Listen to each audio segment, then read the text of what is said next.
Hare Krishna, everyone. Welcome for today's discussion. We are starting chapter 6, Canto 1, chapter 6. Today is 2nd June. Wow, so fast time flying. Now we are already in the month of June, Tuesday.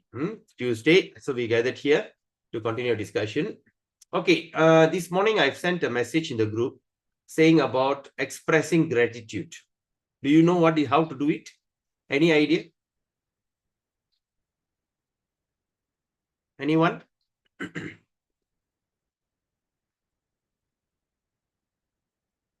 Let's have two-way conversation.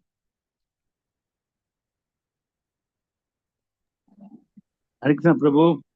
Yes, Hare Krishna Prabhu. I don't understand how to make a small. All right. So every day it's very important for us to express our gratitude. Okay. The gratitude expression means you're going to express your what do you call for instance, you can convey your gratitude to the one who inspired you to become a devotee, and what they call and then what else? To Srila Prabhupada, Srila Prabhupada, and the Bhagavatam, okay, translated into English by Prabhupada, and whoever inspired you, that you feel like being thankful to them, that's called expressing gratitude. The gratitude expression is very, very important because naturally we are all living in this consciousness of I and mine.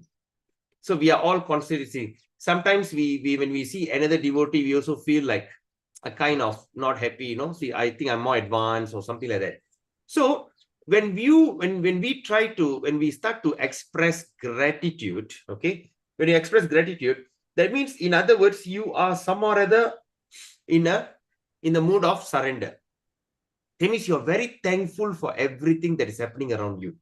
You're thankful to the nature, you're thankful to the for the day, so you are thankful to first thing in the wake up in the morning, you can remember Krishna, you're chanting, how Prabhupada brought this movement. Anything that inspires you, expression of gratitude is very, very, very important. Okay, so gratitude is not to say that we are trying to create some kind of show off or talent or whatever it is.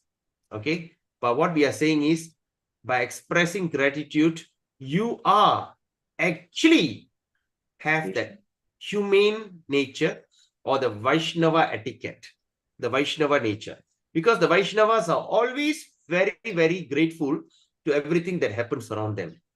So the more and more we express our gratitude, the more and more we are in the surrender mode. We don't have the things of I and mine. Okay, so that means you are basically, so if you have any challenges happening in your life, especially in devotional service, all right, we see like even a little challenges, people can get carried away, they just a lot of things can happen. But when we offer our gratitude, you're always reminding ourselves, okay, we are always reminding ourselves that how grateful I am and how fortunate I am. So in that case, nothing else matters.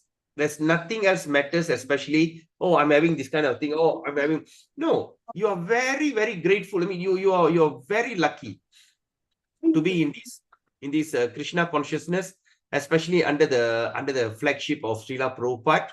So all these things. So the gratitude expression is very, very important, because my mentor Pran Govinda Prabhu, he always hammer this point every single day. Someone should be there to express the gratitude. At first I was thinking, why they need to do this?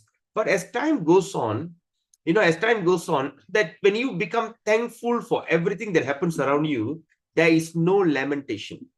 The biggest problem that we all are facing in this life is lamentation. Why this thing happening to me? Why me? So when they always say, why me, but they forgot that behind that why me, there is a great blessings. But what to do? As a conditioned soul, we are only attracted or only carried away with little trouble.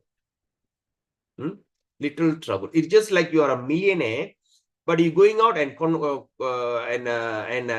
lamenting the weather is so hot.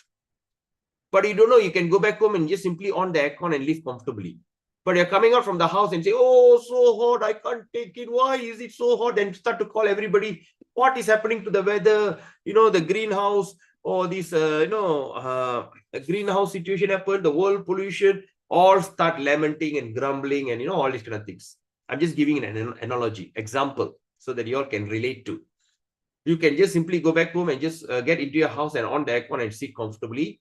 And despite how hot is it, still you can live comfortably. But we are grumbling, because grumbling is part of that human nature. And of course, when you, and not only that, a little, whatever challenges that we go through, we always have, but they forgot, oh, how lucky I am, how fortunate I am, just like a very rich child sitting in a father's palace and grumbling. It doesn't make sense at all. We are all under, we all have got the visa. We are the selected ones. We have been selected after millions of births. We have perfected all our chanting, our Vishnu worship for what? At least, what they say, 10,000 births or something like that. So things have perfected. Somehow or other, we ended up here. Or by the mercy of some Acharyas, some Vaishnavas, in our previous birth, we have done some service. We somehow or other get attracted to this Hare Krishna movement. So it is not, we have not simply got into some Sai Baba movement or this, what they call, like Divine Life Society, or this kind of what they call Sadguru, this kind of mundane movement. We are in the topmost. All right. We are in the topmost movement, and somehow we are considered, we are very, very, very, very fortunate. And we are in that movement. Everybody, there's so many people in the movement. So what's the big deal? But you have the taste to study Srimad Bhagavatam. You are chanting the Hare Krishna Maha Mantra. All these things shows that actually you are the selected ones. But even despite all this, sometimes we have a lot of grumble. So offering gratitude will remove that grumble, and living grateful for the whole day, it can give you a kind of psychological positive impact. Psychological. If any trouble, any challenges that comes upon you, you just always start to feel grateful. Oh my God, look at this problem. And if I'm not a devotee, what could have happened to me? Oh, look at these blessings. Oh, such a terrible thing happened. But just what we will reflect, if I'm not a devotee, wow, how will I react?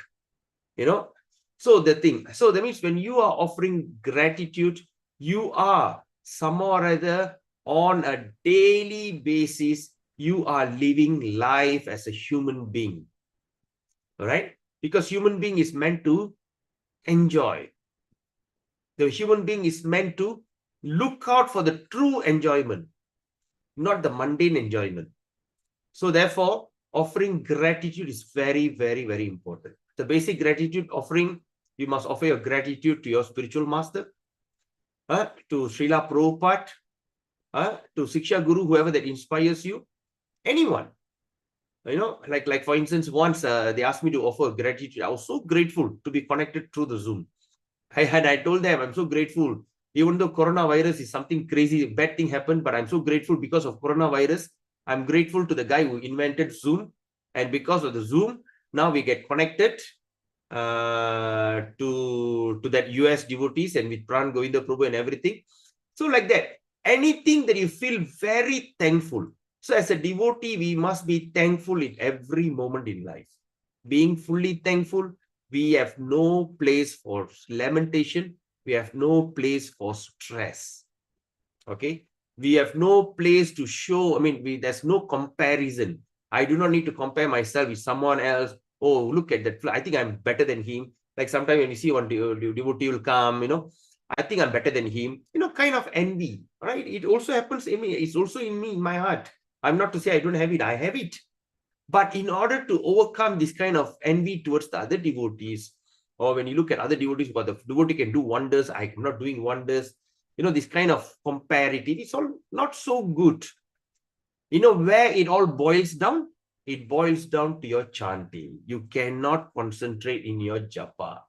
The ultimate goal of life is to concentrate in japa so that we can chant our mantra, our holy name very attentively. You know, yesterday I've taken some photos and sent to you. I sent from Bhajana Rahasya. Even one word Hari, if you say it with full ecstasy, with full of determination, only once in your lifetime, you will be immediately be taken back to Godhead. Even once, all the sins as big as Mount Meru will be destroyed to ashes. Even once you say the word Hari. But in order to speak that word, what are the things? You have to have a pure consciousness. But having so much of polluted consciousness, how are we going to do it? Remember the song that we sang about Bilva Mangal Thakur? What did he say? He said, my heart is so much in darkness, so polluted. But you know what, Krishna? I've arrested you and put you there in that most polluted place. You can never run away from my heart. So even in that polluted situation, he had that kind of ecstatic mood. So all these things are possible when we always offer our gratitude. Gratitude is very, very, very important. All right. So starting from, if any one of you are ready, if you've got some ideas you'd like to start today, you can start. But from next session onwards, I want to have a person who's going to volunteer yourself to express your gratitude. Gratitude expression is very, very, very important. You can put, okay, for the next 10 days, okay, first day, only one person a day is enough. Okay, you can say anything that you like. Anything that you like, that what things that you are very thankful. There's no such thing, I'm thankful to this, like spiritual mood and everything. No, you can even thankful, I'm thankful to the weather today. It's so conducive. I feel so good. Whatever things that you feel grateful in everywhere, in every walk of your life, it's best if you can express it out. Okay. So everyone have to take turns. Okay. Everybody have to take turns. Once, at least minimum 3 minutes, maximum 5 minutes. No need to speak more than that. Right. Whatever things that come into your heart, just express it out. Because I have seen a huge transformation happening in that group, in that Alachua group. No, I mean that Alachua, ISKCON Alachua, USA. I start to see people life transforming like nobody's business. Amazing transformation. Amazing transformation.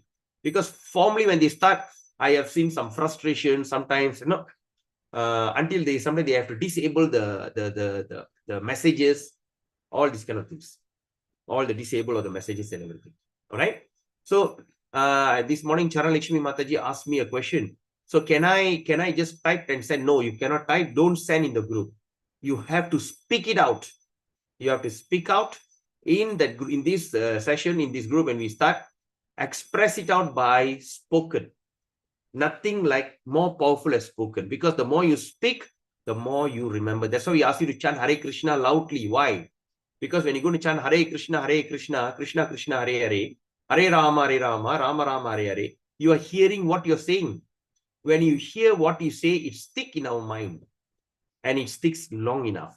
But if you can do it every single day, even Prabhus and mothers, every morning when you do Mangala, you have to offer your gratitude. Every time when you go in front of Krishna, you must offer your gratitude. How grateful are you to be in front of him? Imagine if you are someone that somebody come and say, I'm so grateful to you and I got to know you, this and that.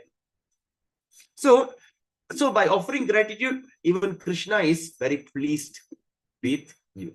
So starting from this chapter 6 onwards, I want every one of you take turns. You can put somebody, Vraja Prema, whoever it is, can create the names on this day who going to express the gratitude, but please on that day you please turn up.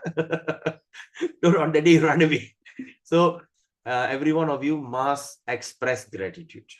Okay. So since we have around 14 of you here, if every one of you going to take turn, it's okay. Like whoever comes in the future is different. All right. But just take your turn and keep expressing your gratitude.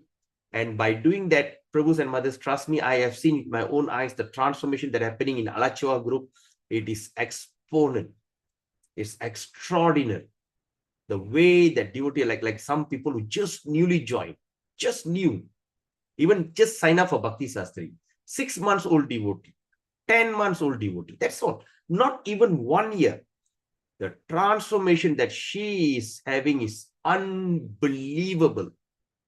Unbelievable. I don't want to mention any name because she also says she's following my classes online. So it's not appropriate for me to say out the name. But she's American, Indian body, American. The transformation is unbelievable. All right. So any questions about this? You have any questions? Vaishnav Kripa Prabhu, I saw you raise your hand just now. By mistake. Okay. So if you have idea, Prabhu, how to do it?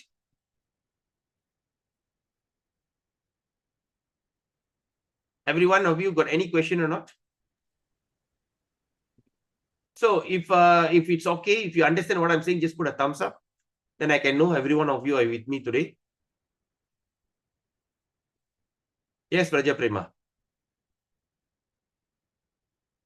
Oh, you're putting a thumbs up, is it? Okay. All right. You can speak your gratitude in any language. You can speak it in Tamil, Malay, Chinese, whichever way. All right. That is the thing. Because when you speak on gratitude, you start to see the transformation. At least those people who are like listening, while doing some other task, when the day for you to express the gratitude, only going to take you 3 minutes. 3 minutes minimum, 5 minutes maximum. So on that day, please come and unmute yourself, express your gratitude quickly. Then after that, you can mute yourself and you can do other things, because I believe like it's a working day. Some of you listening while working, some of you are listening, and so it's very, very important. So the gratitude expression starts from today. Every one of you must express your gratitude at least 3 minutes minimum, 5 minutes maximum. All right. So today I will start by offering my gratitude. All right. I'm so grateful to Srila Prabhupada for creating this ISKCON movement. When we are all born outside of Malaysia, outside of India, we are all still known as Westerners, even though we still have an Indian body. And we don't have that the typical Indian background, culture, or even the language.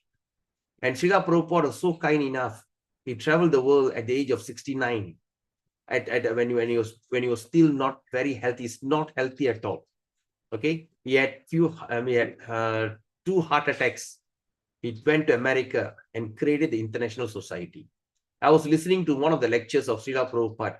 That means dictating, the dictaphone, when he was translating. At 12 midnight, he sleeps at 10:30 at night, and he wakes up at 12:30. Such an old elderly man, he only takes rest for 2 hours. Then from 12:30 onwards, he started to translate all these books into English.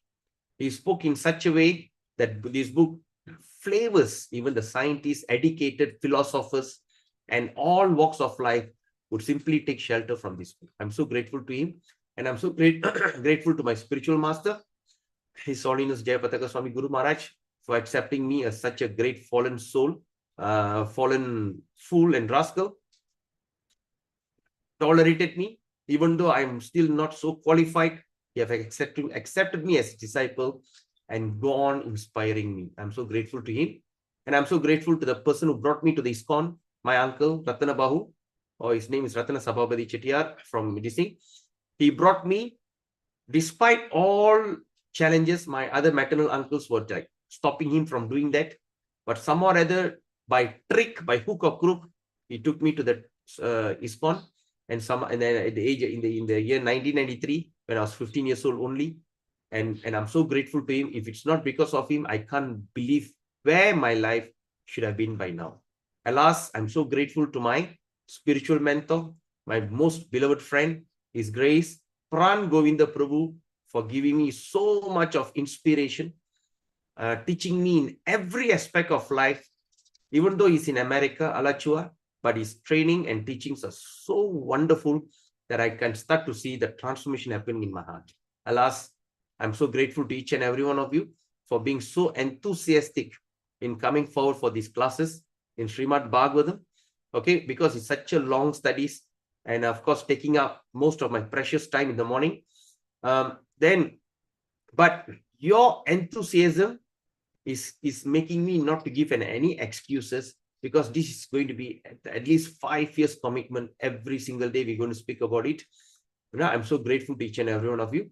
So thank you so much. So with this, we start our session. So this is how you're going to express your gratitude starting from the next session. All right. So before we do that, let's do our invocation prayer.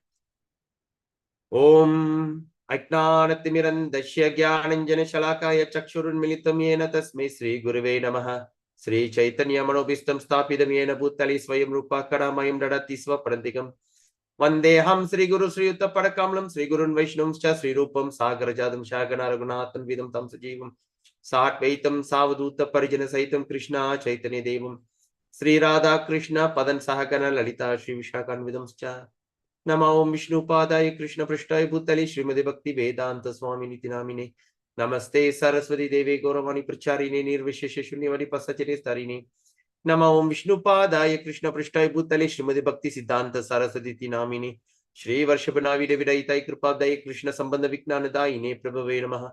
Madhuryo Jala Prema Adya Sri Rupanuga Bhakti Shri Gaura Karuna Shakti Vigrahi Namastate. Namaste Gauravani Shri Murtai Dina Tarini Rupanuga Viruddha Pasidanta Dvanta Harini. Namo Gaura Kishoraya Sakshat Vairagya Murtaye Vipralambara Sambodhe Padam Pujaite Namaha. Namo Bhakti Vinodaya Sachidananda Namine Gaura Shakti Swarupai Rupanuga Vrayate Gaura Vir Bhava Bhumestum Nidasa Sajana Priya Vaishnava Sarubhauma Sri Jagannathaya Te Namaha Vancha Kalpatrubhescha Kripa Sindhubevacha Paditanam Pavini Vaishnavevayo Namo Nama. Om Mahavadanyaya Krishna Prema Pradayate Krishnaya Krishna Chaitanya Namine Garatisi Namaha. Panchatattvatmakam Krishnam Bhakta Rupa Sarupakam Bhaktavadaram Bhaktakyam Namami Bhakta Shaktikam. Hey Krishna Karuna Sindhu Dinabandho Jagatpate Gopesha Gopika Kantarada Kantanamastute Tapta Kanchana Gaurangi Radhe Vrindavaneshwari Vrishabhanu Sute Devi Pranamami Hari Priye. Jai Shri Krishna Chaitanya Prabhu Nityananda Shri Advaita Gadadhar Shri Shari Gaura Bhakta Vrinda. Hare Krishna Krishna Krishna Hare Hare Hare Ram Ram Ram Hare Hare. Hare Krishna Krishna Krishna Hare Hare Hare Ram Ram Hare Hare. Hare Krishna Krishna Krishna Hare Hare Hare Ram Ram Hare Hare. Hare Krishna Krishna Hare Hare. Hare Ram Ram Hare Hare. Mukam karoti vachalam pangum langayate girim yatkripa tamaham vande Shri Gurum Dina Taranam Paramananda Madhavam Sri Chaitanya Ishwaram. Narayanam Namaskritya Naram Chaiva Narottamam Devim Saraswatim Vyasam Tato Jayamudire. Nasta Prayesu Abhadresu Nityam Bhagavata Sevaya Bhagavate Uttama Shloke Bhakti Bhavati Naishtiki. Om Namo Bhagavate Vasudevaya. Om Namo Bhagavate Vasudevaya. Om Namo Bhagavate Vasudevaya. Okay, dear devotees, let's continue our session today. All right, so today we have already done chapter 5. So what is that? Quickly we can recall, because I asked some people also to give a summary. Not many did, but at least a few. I'm so grateful to all of them for giving me the summary of your learning. All right. So the summary of this chapter 5 is very simple. Harikatha. So what Narada Muni is telling Vyasadeva, come on, speak about the Harikatha, the glories of the pastimes of this thing. Because Harikatha is something so powerful and it's so potent, it can simply revive the dormant Krishna consciousness lying in our heart. Okay, and he started to give his own personal testimony, and through that testimony, he expressed. Okay, so it's a very nice discussion we had, I think, for almost a month. Okay, so today we're going to start chapter 6. The title of this chapter is Conversation between Narada and Vyasa. So after explaining everything about his testimony, now they are having a conversation. Okay, they are speaking, they are having a conversation between the guru and the disciple. Okay, so now who starts? Sutta. Sutta means, you remember the sage that has been given all honor and was kept in Naimisharanya. Okay, Sutta Goswami had the first-hand information conversation between Maharaj Parikshit and Sukadeva Goswami. He heard that, so he came to Naimisharanya. Now he is explaining. All right. So now Sutta Goswami speaking, okay, to the assembly. Now he is continuing. He says, Evam Nishamya Bhagavan Devarishir Janma Karmacha Bhuya Papracha Tang Brahman Vyasa Satyavati Sutaha Sutavacha Evam Nishanya Bhagavan Devarishir Janma Karmacha Bhuya Papracha Tam Brahman Vyasa Satyavati Sutaha Evam Nishamya Bhagavan Devarishir Janma Karmacha Bhuya Papracha Tam Brahman Vyasa Satyavati Sutaha Evam Nishamya Bhagavan Devarishir Janma Karmacha Bhuya Paprachatam Brahman Vyasa Satyavati Sutaha. Anybody the translation? Sorry, verse.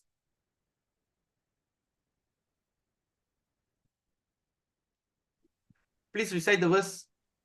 Sutavacha Evam Nishamya Bhagavan Devarse Janma Karmacha Bhuya Prapacha Tam Brahman Vyasa Satyavati Sutaha. Very nice. Very nice. Thank you. Can I try, Babu? Yes, go ahead, Prabhu. Sutta uvacha evam nisamya bhagavan devarshi janma karma cha bhuya paprachatam brahman vyasa satyavadi sutta. Very nice. Very nice, bro. Next. Krishna Prabhu. Yes, Hare Krishna Mataji. Sutta Uvacha Evam Nisham Bhagavan Devarsha Janma Karmacha Bhuyaha Prapachatam Brahman Vyasaha Satyavati Sutaha. Very nice. Very nice. Next. Just now I Hare saw. Krishna. Sadguna Mataji, go ahead. Evam nisamya Bhagavan Sutta Uvacha. Sutta uvacha Evam nisamya Bhagavan Devasarjana karmacha Bhuya papracha tam brahman Vyasa sadyavati sutaha. Very nice. Hare Krishna. Hare Krishna. Next. Just now I saw Samsung. There's two Samsung here. I'll try, Prabhu. Yes, go ahead. Evam nisamya Bhagavan Devarishi Janma Karma cha Bhuya Papracha Tam Brahman Vyasa Satyavati Sutaha. Nice. Very nice. Right, Prabhu. Sutta uvacha evam nisamya bhagavan devarishi jamma kamacha bhuya prachatam brahman vyasa satyavati sutaha. Very good, Prabhu. Wonderful. Right. Yes. Hare Krishna Prabhu. I try Prabhu. Yes, go ahead. Hare Krishna. Hare Sudha Krishna. Vacha Evam Nisamya Bhagavan Devarshir Janma Karma Cha Bhuyaha Papracha Tam Brahman Vyasaha Satyavadi Sudaha. Very nice, Prabhu. Very nice. Yeah, that's the way. Devarishir Janma Karmacha Bhuyaha Prapacha Tam Brahman Vyasaha Satyavati Suttaha. So that's when you see the H dot, that means there's a silent A at the back. Very nice. Nicely recited. Thank you. Hare Krishna Prabhu. One last person. Who's that? I do, Prabhu. Okay, go ahead, Mataji. Sutta uvacha evam nishamya Bhagavan Devarishi janma karma cha Bhuyaha papracha tang brahman Vyasaha satyavadi sutaha. Very nice, Mataji. But there's one என்ன சொல்றது correction. We don't use the booyaha. We don't pull the raga. Booyaha. It's just it's a short A. So papracha tang brahman vyasaha satyavati suttaha. அவ்வளவுதான். Okay, nice. Okay, thank you. Right, no problem. Sutta vacha evang nishamya bhagavan devarshi janma karma cha bhuya papracha tang brahman vyasaha satyavati suttaha. Sutta vacha, Sutta say, evam, the nishamya, hearing Bhagavan, the powerful incarnation of God, Deva Rishi, the great sage among the gods, Janma, birth, Karma, work, Cha, and Bhuya, again, Papracha, asked, Tam, him, Brahman, O Brahmanas, Vyasa, Vyasadeva, Satyavati Suttaha, the son of Satyavati. Anybody the translation? Hari Prabhu. Hare Yes. Krishna. Sutta said, O Brahmanas, thus hearing all about Sri Narada's birth and their activities, Vyasadeva, the incarnation of God and son of Satyavati, inquired as follows. Hare Yes, Krishna. nice. Thank you. So Sutta said, "O Brahmana." So Sutta means the Suttadev Goswami, Sutta Goswami. He's addressing O Brahmana means all those people who gathered in Naimi Sharanya. Remember that, huh? Nine, because in Bhagavatam there'll be sometimes there's a mixture, right? There's a mixture and there's no flow because all depends. The question the sages in Naimi Sharanya they ask, he answer. So it doesn't flow like when you see Mahabharatam, it flows. You see Bhagavad Gita, it flows. Ramayana, it flows. Okay, but here it doesn't flow that way. Okay, it doesn't flow that way. And of course, sometimes when we look at the certain leelas like Ramachandra Leela and everything, Narasingha Leela, all will be very quick leelas. The essence of the leelas, so like that. All right. When you just example, when you look at Ramayana, the Sita was abducted, will be spoken in the front, and Sita getting married is the spoken at the back. So there is no flow. I'm just giving an example. So in Bhagavatam, there is no flow. Okay, sometimes we wonder, hey, how come? Why it looks like so different? No, one story here, one story there. Because you must remember, Srimad Bhagavatam is a conversation between Sutta Goswami with the Brahmanas in Naimisharanya, and Brahmanas or Naimisharanya, they are asking question to Sutta Goswami. Remember that by heart. Okay, because since we are going on a serious studies on Srimad Bhagavatam, okay, so in these serious studies, the certain points we have to really remember. Okay, so now Sutta Goswami now is addressing the sages in Naimisharanya. He said, "Oh Brahmanas, this hearing all about Sri Narada's birth, who? Vyasadeva. Okay, after hearing all about Sri Narada's birth and also his activities. So Vyasadeva, who is Vyasadeva? He is the incarnation of God. The first point is, he is the incarnation of God. What incarnation is this? What incarnation is this? Leela avatar, Purusha avatar, Saktivesh avatar. What avatar is this? I heard someone. Literary avatar. Sakti. Literally what, Prabhu? Literary avatar. Yeah, I understand, but that is the function. Literary avatar is a function. Yeah. But what is avatar? Gandhi Mataji, you say something. Yeah, Saktivesh avatar. Saktivesh avatar, correct. He is Saktivesh avatar. Okay. So, okay. So he's a Saktivesh avatar. Okay. First thing. The first point is his incarnation Saktivesh avatar. The second point is he is also son of Satyavati. Right? He is also the son of who? Satyavati? What she does? Who Satyavati? Let's see, anybody remembers or not? Fisherman's daughter. Fisherman's daughter. And what is Narada's, Vyasa's father's name? Parasara. Parasara Muni. Yes. So that means the incarnation of God and son of Satyavati and inquired as follows. So that means inquired as follows means what? Who is inquiring now? Now Vyasadeva is inquiring. Okay. He is making a further inquiry. Okay. He's maybe, so he's making a further inquiry. So after listening to the stories, so the word that we should say is inquiry. Inquiry means what? Asking question for a definite answer. Okay. We want a definite answer. Okay. So inquiry is very important. Okay. It's not like a questioning. Questioning is different. Asking question. But inquiry means inquiring. Okay. Sometimes when the policeman catches, they say they have taken for inquiry. That means you have to tell them they're going to dig to the bottom.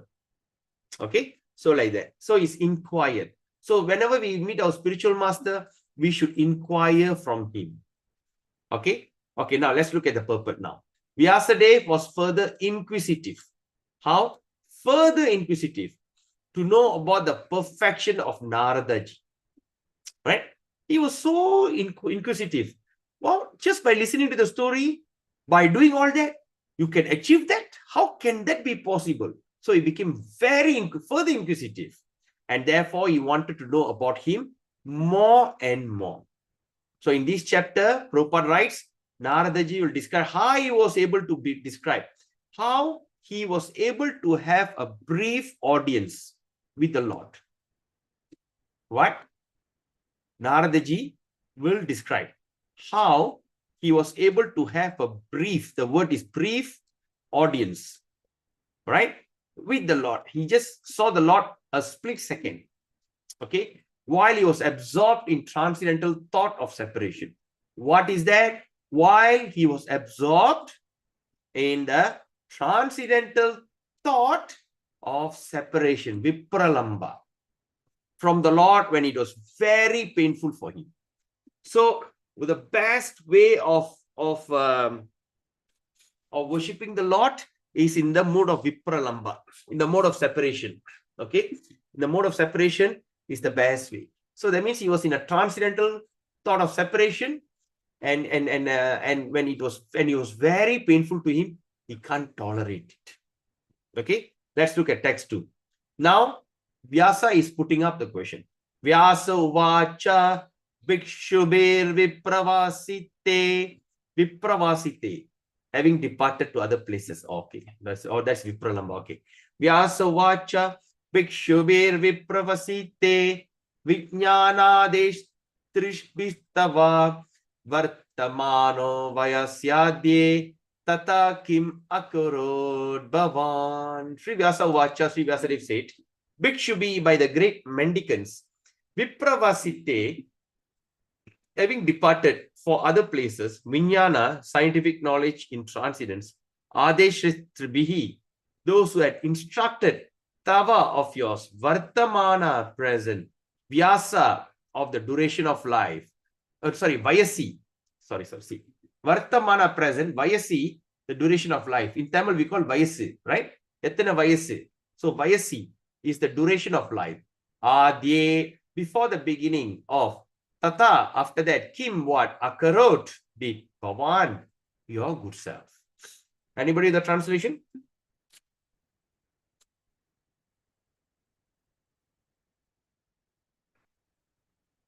Please read the translation. Yes, Eka Chakra. If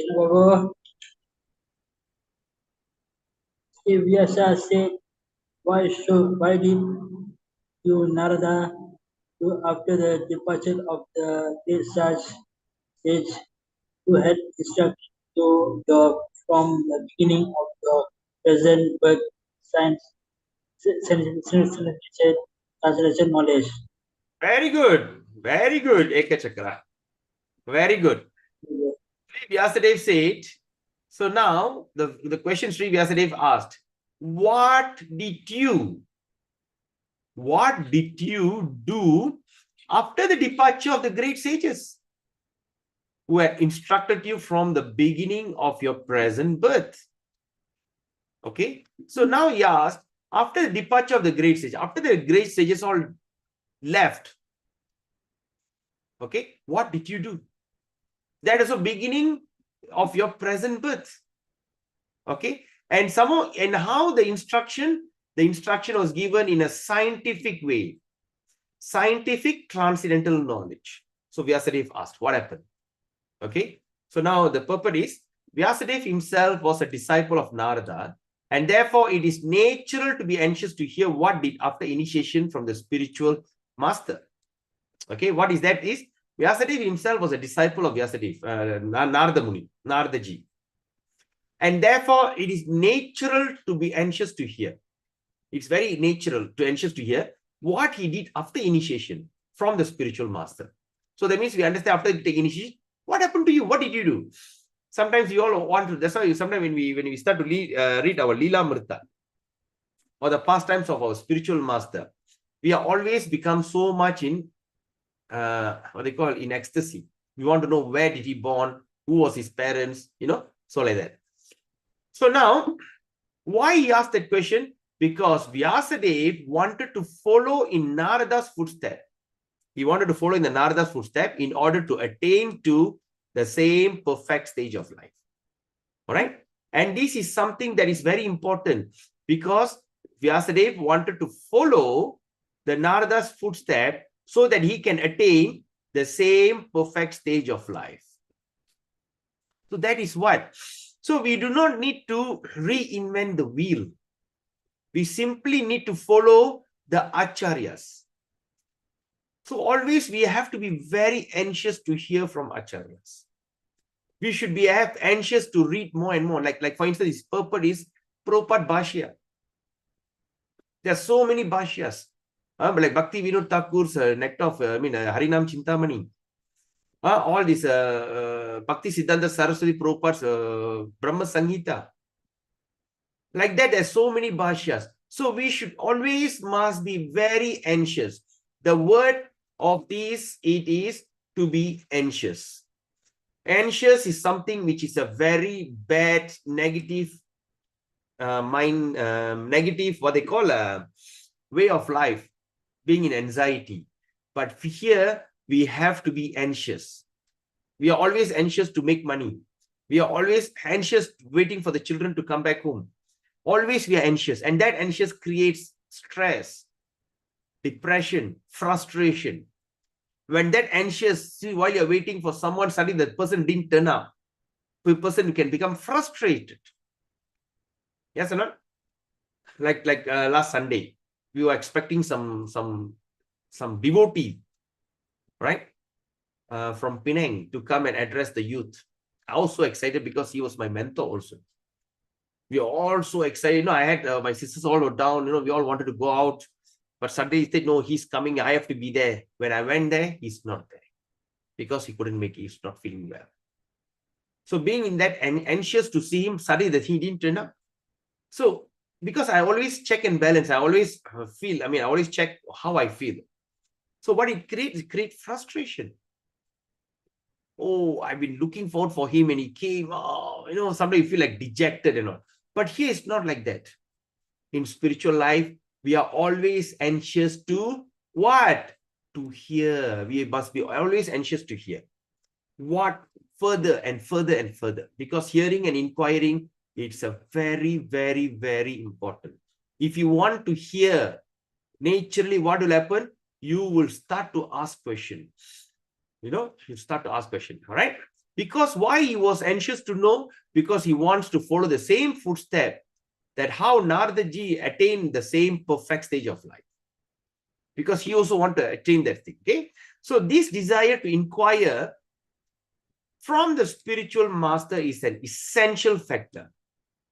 That means inquiring from the spiritual master is an essential factor. Essential means what? Very fundamental, very important, right? But nowadays you see in ISKCON, all right, so desire to inquire is a spiritual master is an essential factor. But now the thing in ISKCON, you see that all our spiritual masters are traveling the world, spreading the movement, fulfilling the desire of Srila Prabhupada. So now, how am I supposed to ask my spiritual master? Simple. Ask your Siksha Guru. That's why we have that Siksha. All right. We are do not need to stereotype ourselves only with Diksha Guru. Until the Diksha Guru comes, that means in between, you are wasting your time. You must have a Siksha Guru. And that Siksha Guru must have the same mentality like your, or the same this thing, just exactly like your Diksha Guru. Very important. So you have to always inquire. Sometimes you pray to your Diksha Guru. My dear Guru Maharaj, I have these kind of things. And and it's a kind of mysterious way, the answer will appear in front of you. Right? It's a kind of very beautiful kind of relationship. Anyway, So it's an essential factor to the progressive path. So this process technically known as Sat Dharma Pracha. So this process is technically known Sat. Sat means eternal. Dharma means religiosity. Pracha. Pracha means maybe inquiring. Prachara means speaking, inquiring. Sat Dharma Pracha. Okay. Any questions so far, Prabhus and Mothers?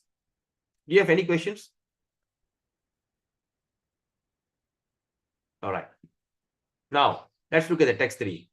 Swayambhuvakaya vritya vartitam te param maya katam chedam udashakshihi kale prapte kalevaram.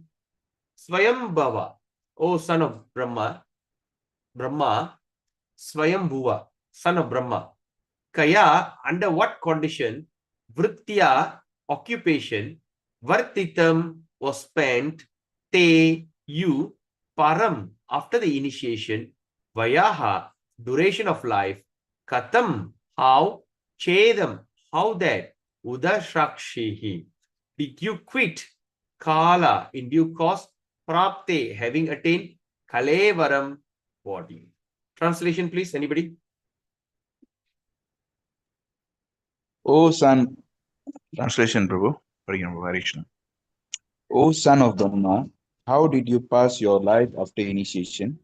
And how did you attain this body, having quit your old one in due course?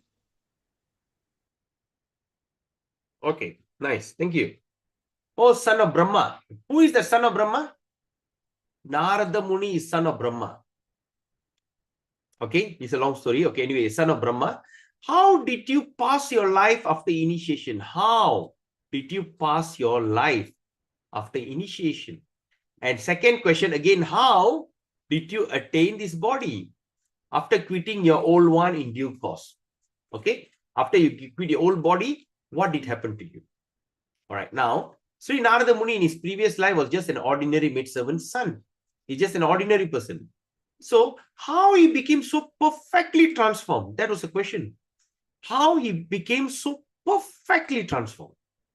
So, this kind of transformation is called the perfect transformation. Do you understand? Attaining the pure devotional service in a spiritual body is the perfect transformation.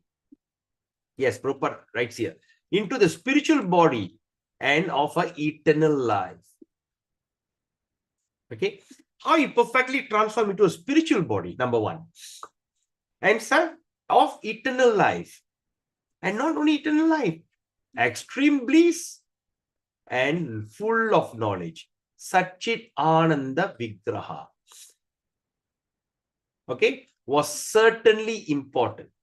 Sri Vyasadeva desired him to disclose the facts for everyone's satisfaction. So, because Vyasadeva is also incarnation of Krishna, and of course, he's inquiring all this so that every one of us, like you and me, are going to be satisfied hearing this secret. Prakalpa Vishayam Etam Smritim Te Muni Sattama Nahyesha Vyavadat Kala Esha Sharva Nirakritihi. Prak, prior. Kalpa, the duration of Brahma's day. Vishayam, subject matter. Etam, all these. Smritim, remembrance. Te, your. Muni Sattama, O great sage. Na, not. He, certainly. Asia, all these. Vyavadat, made any difference. Kalaha, course of time. Asia, all these. Sarva, all. Nirakritihi, annihilation. Right? The translation, please. O great sage, time annihilates everything in due course. So how is it that this subject matter, which happened prior to this day of Brahma, is still fresh in your memory, undisturbed by time? Hare Krishna. Yes, very good. So now he's asking this question. Oh, great sage, time actually annihilates. Yes or not? Kala destroys everything. Krishna says in Bhagavad Gita, I am time, the destructions of everything. Right? I am time that destroys everything. But here he says, time annihilates everything. In due course of time, yes, every one of us is going to give up our body soon. Right? In a time, everything is going to go. But how? How you could remember? So how is it that the subject matter which happened prior to this day of Brahma, or that means it happened to the previous day of Brahma, okay, is still fresh in your memory and is undisturbed by time. Okay, how is that possible? One day of Brahma is how much? Right? One day of Brahma is what? One round of Brahma, one Satya Yuga, Treta, Dwapara, Kali. It's called one Divya Yuga, one round. One Divya Yuga times by 1000 becomes one Kalpa. Okay. Then one Kalpa, how the calculation? I just remembered and it just went off. So one day of Brahma, it has Krishna, Krishna, Krishna. My memory is dwindling again. Can anyone remember or not, please? Vaishnav, Kripa, Prabhu, whoever remembers.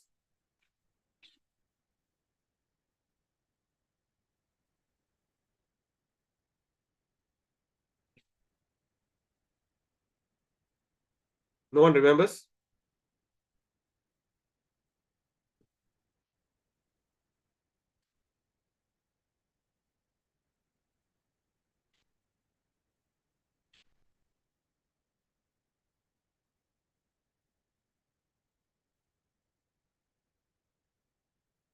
Okay. So, one Divya Yuga, it is called Satya, Treta, Dwapara, Kali. It's equivalent to 4,320,000 years. Right? So now, one Manvantara means one Manu period. Okay? That is equivalent to 71 Divya Yuga. Can you imagine 71 Divya Yuga? Or equal to 306 million years average. Now, 14 Manvantara is equivalent to one Kalpa. Okay, V equals to one Kalpa. So, one Kalpa, let me see, one Kalpa. Hare Krishna Prabhu, I just shared in our group. Oh, you did, you did. Okay, thank you, Mataji. All right, you all shared in the group. So life of Brahma is 311.04 trillion years, or equivalent to 36,000 kalpa. Okay, that is daytime and equally at night. Okay. 14 Manvantara, 15 Sandhyas, yes.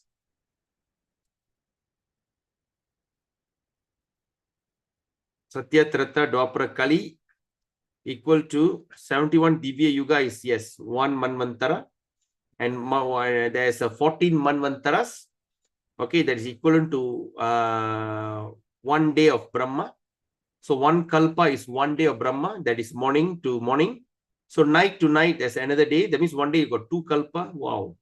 So it's such a huge period, 1 day. So the entire life. Okay, anyway. So after a huge period, they ask the question, how could you still remember all these things? How is that possible? And it looks like it's still fresh in the memory. Okay. Now, Prabhupada writes, as spirit is not annihilated, even after annihilation of the material body, so also the spiritual consciousness is not annihilated. Please underline this statement. The spirit soul is not annihilated. First point. Second point, even after the annihilation of the body. Then the thing is, even the spiritual consciousness is not annihilated. So all the things that you are learning today, you're chanting, you're reading of Bhagavatam, Shastra, everything, it is not annihilated. Even you can be forgetful at the moment of death, but still the consciousness, the spiritual consciousness is not annihilated. That is why immediately the following birth, you could take a human birth or human birth of a devotee, you can just simply continue where you stopped.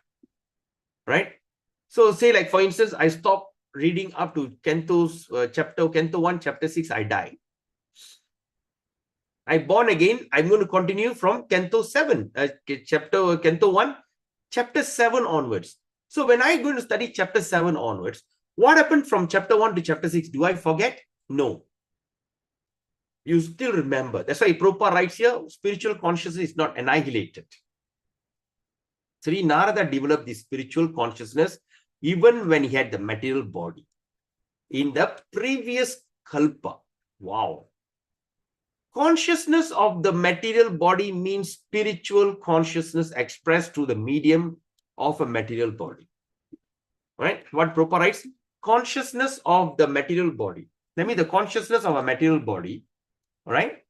Of the material body means spiritual consciousness expressed through the medium of a material body.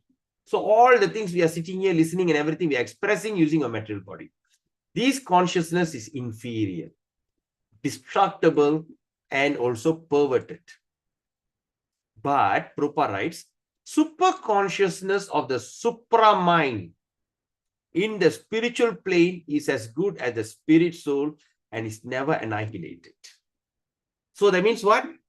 That means the supra consciousness. That means we have that supra, we have a super consciousness of the supra mind in the spiritual plane. That means even we go back to Godhead, we will still have our own mind. But now the mind is not mundane, polluted mind, but it's going to be supra mind, super excellent mind in the spiritual plane. And that mind is as good as the spirit soul. Okay, that mind of the spiritual mind is as good as the spirit soul. And it never get annihilated. All right, let's look at text 5. Narada vacha bhikshubir vipravasite Vijnanadesh mama vartamano vayase ade tata etat akarasham. Okay, this is all question. So we go straight to the thing. So Sri Narada said, the great sage who had imparted scientific knowledge of transcendence to me. Okay, he's telling that, departed for other place and I had to pass my life in this very way. So all the great sages have left. So by that, he had to pass his life in this way. Okay.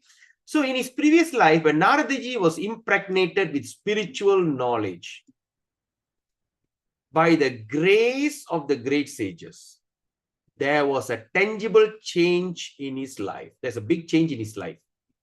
Although he was only a boy of 5 years old. That's why we should not underestimate the 5-year-old children. Because I've seen like so many people like Praglad, and even there's one boy prodigy. They call him a prodigy child. No, not the word. Prodigy is not the word. There's I don't know. Is the word Bhakta Bhagavat Brahmacharya. There's a young small boy, 5-year-old. His knowledge is unbelievable. People are all falling at his feet, taking his, I don't know whether you have seen that or not. You can check it out. Bhakta Bhagavat Das Brahmachari. Such a young boy. So like that. But he was only a 5 years old. So now Prabhupada, right, this is an important symptoms visible after initiation by a bona fide spiritual master. Right? So what is that important symptoms? Actual association of the devotee brings about quick change. Brings about quick change in life for spiritual realization. How it is so acted upon? In the previous life, Narada Muni is described by and by in this chapter. Okay, how the thing happened is in the chapter. All right. Any questions so far? Yes, Vaishnava Prabhu.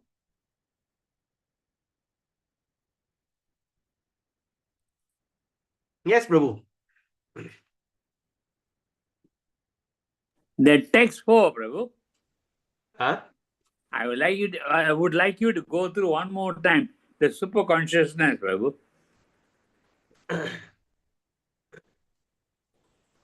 You got me, Prabhu? Yeah. So now, in this text 4, The last few lines are the purport. Correct, correct.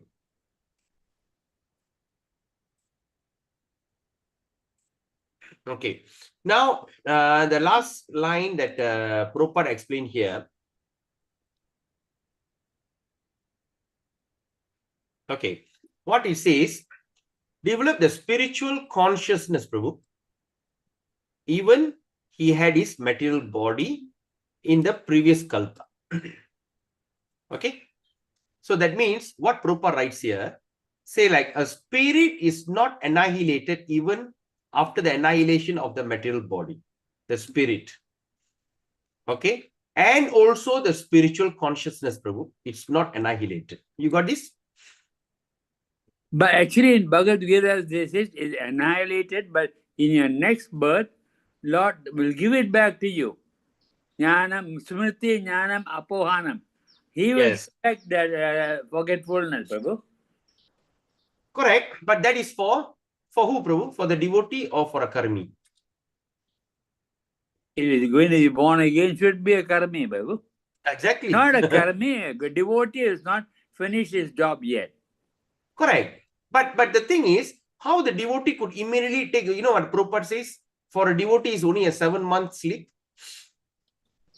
But remember then that? knowledge is given again to him by the modes into which you are born, Prabhu. Correct. The mode is there, but even the mode is there. See, like for instance, even people in the mode of goodness also, they can't still revive their spiritual identity. You mean they remember everything, Prabhu? Not everything, only the spiritual consciousness. Okay, thank you, Prabhu. For instance, sometimes, you know, when we read something, have you experienced that out of nowhere, suddenly you remember something which it really makes sense? Yeah, Prabhu. Why? Where the idea comes from? It's in your mind, Prabhu. Yeah, because you're somehow or other continuing from your previous birth. Okay, thank you, Prabhu. So sometimes it takes 60 years for you to revive for your spiritual consciousness, Prabhu. Yeah. So as we go on in, because I've been reading some books, it says nothing happens by chance. Okay. So, but sometimes it can happen by pure mercy. And that pure mercy also, you have to be qualified for that mercy. So that means when like Prabhupada went to America, he freely distributed the mercy. But who got attracted to him, Prabhu? Those who had little sukriti from previous birth. Yeah. Yes or not? Yeah. When you look at these Beatles, the 4 guys, but only what they call George Harrison, he's the only one got attracted to him. John Lennon, Ringo Starr, McCartney, the 3 of them were like not so much attracted to him. So what I'm saying is, when we don't have the spiritual consciousness, at least a drop of spiritual consciousness, we will not get attracted to our own kind. You know? Okay. I give you an example. There's a boy adopted by Chinese. Indian boy adopted by Chinese. And they were living in one place near Sitiawan, Ipoh, Perak. It's a place where you see majority Chinese. They have their own, they have their school, they have everything there. Basically, and they do farming. Basically, you don't need to come to this site. No need to come to Ipoh, no need to go to Sitiawan, just around that area. In between Ayatawa area, there's a big Chinese settlement, Kampung. And that boy was brought up, born as an Indian. He was a dark skin, but he was brought up by Chinese. He speaks Chinese, the way, and somehow when he speaks Malay. But when it comes to attraction to a girl, he got attracted to Indian girl. Why is that so? You know, I remember, because I remember last time, you know, I said, hey, punya anak, apa pasal? Oi, itulah saya pun tak tahu. You know, you see, I used to know, I know, some more rather born and bred, of course, born as an Indian, that's all. I think when you're 6 took something like that, they took the child and they grew up as 100% Chinese. But the attraction still with an Indian girl. All right? So like that. Because the consciousness is there. Because he's born in an Indian culture, even though it is the. So we understand that the spirit soul is not annihilated. This is something very important. And even the spiritual consciousness is also not annihilated. Not annihilated. Okay. But Sri Narada Muni developed the spiritual consciousness. But he created the spiritual consciousness even he had the material body. All right. So Okay. consciousness of a material body means, so Prabhupada writes, consciousness of the material body. What it means is spiritual consciousness expressed through medium of material body. Jivan Mukta, Prabhu. Yes, can be also say yes. That can be the word. Yes, Jivan Mukta. Correct. Jivan Mukta. That means you are expressing. That means you start to like horripilation, cry. When you chant, people ecstasy, the hair start to stand on the end. All these things are expression of high spiritual consciousness, but using the medium of material. Right? But what Prabhupada writes, but again he writes, but this consciousness is inferior. It is destructible, and it is also can be perverted. All right, this consciousness, that means the ordinary can be, the ordinary consciousness is inferior, destructible, and be perverted. But Prabhupada, the word but is very important that we should consider. The super consciousness of the supra mind in the spiritual plane is as good as the spirit soul and is never annihilated. So who is that super consciousness, supra mind, Prabhu? Who in the spiritual? This happens in a transcendental world, Prabhu. No, who do you think? I mean, what do you mean by, what does it mean by super consciousness of the supra mind in the spiritual plane? That means it becomes eternal, Prabhu. No. Again. Let's look at this again. Prabhupada writes, the consciousness in a material body means spiritual consciousness, okay, medium of the material body. You express through the medium of this material body, okay? And it can be, and the thing is inferior, destructible, and perverted. If it is in a material body. Yes.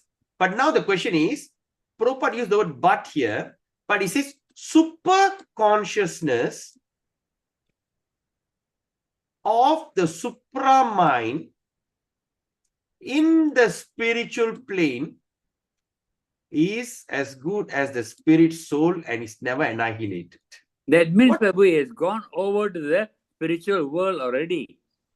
But who is that super consciousness? Prabhu, excuse me. Yes, Prabhu. Those of them became liberated. The soul. No. Liberated. No. Paramatma, yes. The super consciousness means Paramatma. Right? The super consciousness is Paramatma. You got it? Yeah. So we are talking about the Paramatma, the super consciousness of the supra mind in the spiritual plane. Okay, this is as good as the spirit soul. Though we're comparing with the spirit soul and super soul. You got it, Prabhu? Very clear. Okay, Prabhu. Very nice. Very nice. That's the way. We should always be able to relate. Okay, now we're going to do text 6. Shall we take a short break? Text 6. Okay, now today is a public holiday in Malaysia. Is it okay? We overshoot the time until 12. Is that okay? Because okay, Prabhu. Most likely tomorrow is Wednesday and Thursday. Most likely these 2 days I need to take a break because I got some important task. Anyway, I will confirm everything by tonight, by evening. So anyway, today we do. So now let's take a short break. Now it's 10:42. We take a break, maybe 2-3 minutes. Okay, just get up, stretch yourself. It's going to be very interesting conversation. Hare Krishna.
You want to eat or not, the bread?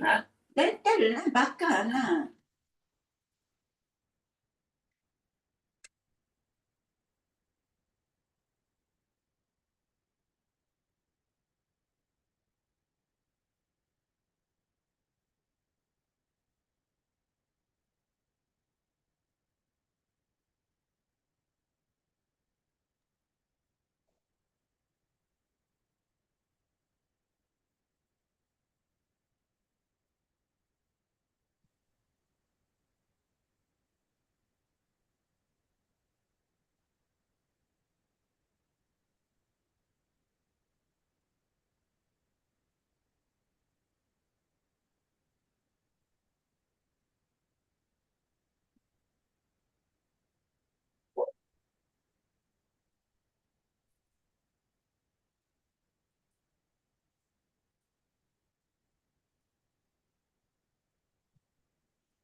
Hare Krishna, are we back? Okay. All right. Okay, let's continue. Text 6. Ekat maja me janani yoshin muda cha kinkari mayat maje nanyagatau chakre snehanu bandhanam.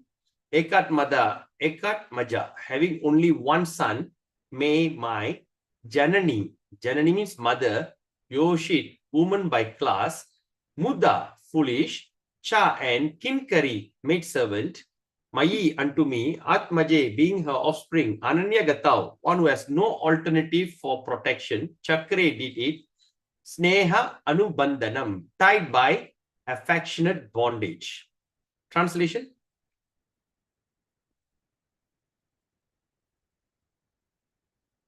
Please read the translation. Hare Krishna, Prabhu. Hare Krishna. Who's this, Prabhu? Who are you? What's your name? Nagarajan. Nagarajan. Okay. No, because you put some. Okay, okay. Yes, Prabhu. Go ahead, Prabhu. I was the only son of my mother, who was not only a simple woman, but was a maid servant as well. Since I was her only offspring, she had no other alternative for protection. She bound me with the tie of affection. Yes, thank you, Prabhu. Hare Krishna, I Prabhu. was the only son of my mother, who was not only a simple woman, she was not only a simple woman, but was a maid servant as well. Since I was only offspring, she had no other alternative for protection. She bound me with a tie of affection. That means she bounded Narada Muni with so much of affection. Okay, so very straightforward. Text 7. Shashva tantra na kalpashit yoga shema mamechati ishasya hi vase loka yosha daru mayiyata. Okay, translation.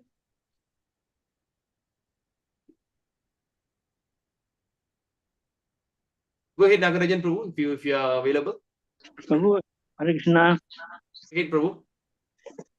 She wanted to look after my maintenance properly, but because she was not independent, she was not able to do anything for me. The world is under the full control of the Supreme Lord, and therefore everyone's like a wooden doll in the hands of a puppet master. Hare Krishna. Yes. Hare Krishna. Narada Muni is saying, she wanted to look after my maintenance properly. Sometimes you see the mother will look after the child's maintenance. She was like properly. But because she was not independent, she was not able to do anything for me. Right? Because the maid servant, she's working under the master, she could not do anything. And he says, the world is under the full control of the Supreme Lord. The world is under the full control of the Supreme Lord. Therefore, everyone is like a wooden doll in the hands of a puppet master. That is what we are actually in. where are we now? All right. So we are all under the wooden doll of the hands of a puppet master. So whatever things that are happening with us, whatever challenges, whatever situation, sometimes good or bad, usually in Kali Yuga, everything happening in so unfavorable way. But we should remember that all these under the wheel of Krishna. Every one of us, like the puppet master. Have you seen the puppet master? He'll be holding the string, and down the puppet will be like moving the hand and leg. I don't know whether you have seen it or not. Any one of you have seen it? Right, small time when we go for this kind of some program, we go to the circus, all right, or even you go to Pasar Malam, we can see these puppet masters. They put a light here, and behind the fellow will be hiding, and the hand. And as a small children, we used to get very captivated. And of course, behind it, Wayang Kulit, Prabhu? Huh? Is it some sort like Wayang Kulit? No, not Wayang Kulit. Wayang Kulit is different. Puppet master. Yes. I have seen this in the movies. You have seen that in the movies. Yeah. Okay. You know how the puppet master, you know how he looks, Mataji? Prabhu, he dressed like a clown sometimes. No, not a clown. Let me see. He will be shaking with the string. He will be shaking the puppet. Everyone, welcome. Please, He will be sorry like that. I have gone. Not actually. He dressed up like a clown. Like okay. The nose. What is that? The picture. What Pika? What's his name? That the cartoon with the long nose. I can't remember his name, Prabhu. He was used to have that as a puppet, you know. Uh-huh. So I've seen it, this one, movies only. Okay. All right, let me try to get the photo. Okay, can you see the screen? Pinocchio, yeah. Can you see the screen? Yes, Prabhu. Can you see this one? This is the puppet. Can you see? Yeah, yes, Prabhu. So this is the puppet master. So it means there'll be somebody will be holding the see, like for instance like this, right? Yeah. So example, let me see whether if I open the thing. Okay. So okay, example like this thing. Okay, now this is the string here, and up there are like this one. Okay, they'll be playing with it. This is the puppet master. Okay, you got it?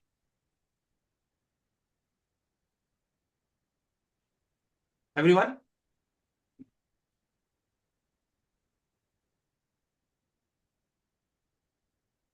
Yes, Prabhu, Arishna. Yes, Prabhu. Okay. So this is what they call the puppet masters. Okay. So the puppet master means, that means you are under the control. So you are, nothing is happening by your own will. Nothing is happening by your own will. Everything happens by the full control of the Supreme Lord. So everyone is like a wooden doll in the hands of a puppet master. So like moving, dancing, this and that, everything is under the control. And who controls? The three mode of material nature controls. Mode of goodness, passion, ignorance. You can also see that photo in Bhagavad Gita. In Bhagavad Gita photos, if you got a Bhagavad Gita, just look at all the photos. There'll be three ladies will be standing there, and here men will be like acting here. Because the three mode of material nature, goodness, passion, ignorance, through the mode of these three modes, Pradhan, Krishna controls everything. We are all under the hands of a puppet master. Okay, why he used the word puppet master? Let's look at the next verse. All right, he says, and then Lord Brahma, Narada Muni is continuing. Aham chatat Brahma kule ushishvasam tat apikshaya dik desha kala vyapano balaka panchahayana. So that means what? Aham I. Brahma Kule, in the school of the Brahmanas, who should be lived, that her Apekshaya, being dependent. Digdesha, direction and country. Kala, kala is time. Abhyutpana, having no experience. Balaka means mere child. Pancha, 5. Hayana, years old. Hayana my vaise, right? Okay, translation please.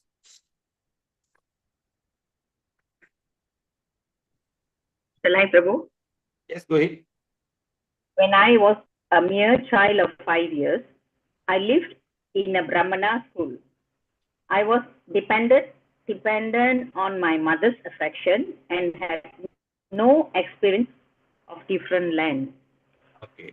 So because he's only a child of 5 years old, but the biggest advantage is he's lived in a Brahmana school, Gurukula, Brahmakule, all right, the Gurukula, and he was dependent on the mother's affection. And he don't have any other experience because such a young child. Then, Ekada nirgatam gehat, duhantim nishi gampatihi, sarpo dashat pada sprishta, kripanam kala chodita, sarpo, snake, kripanam, suffering, according to the kala chodita, by the supreme will of the time.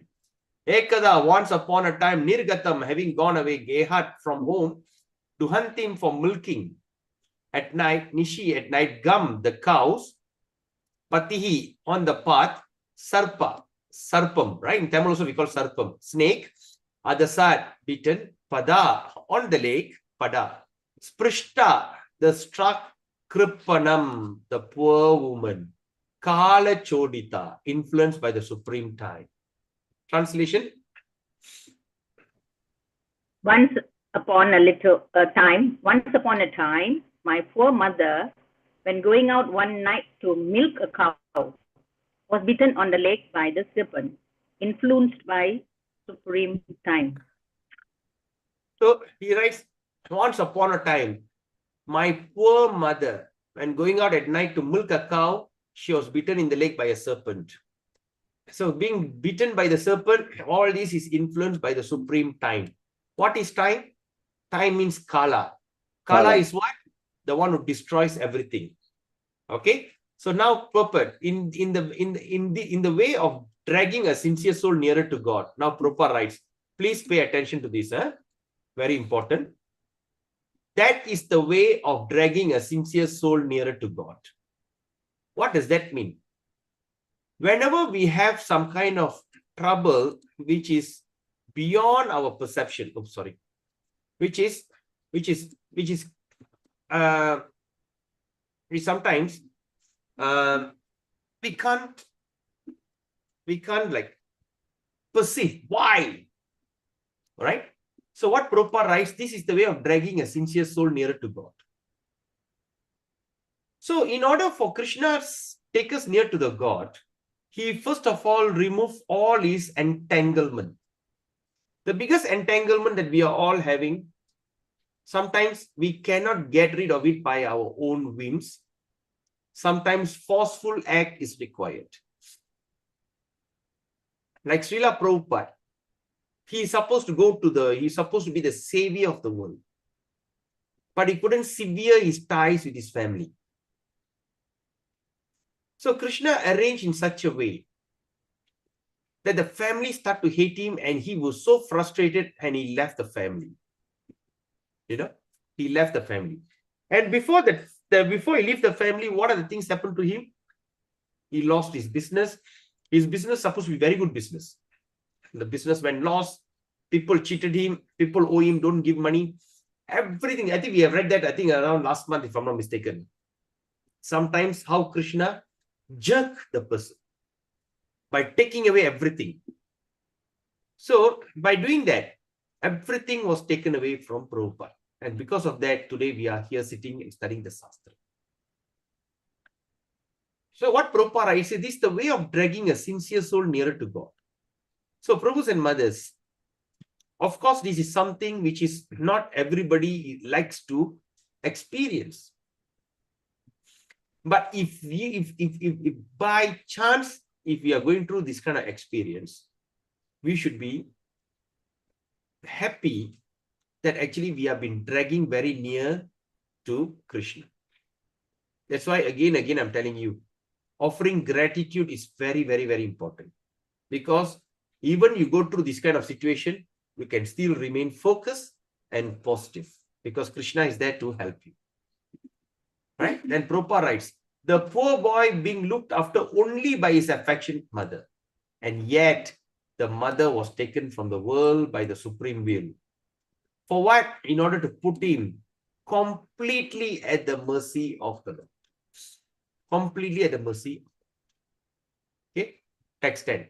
Tada tat aham ishashya bhaktanam sham abhipshataha anugraham manyamanaha pratishtam disham uttaram.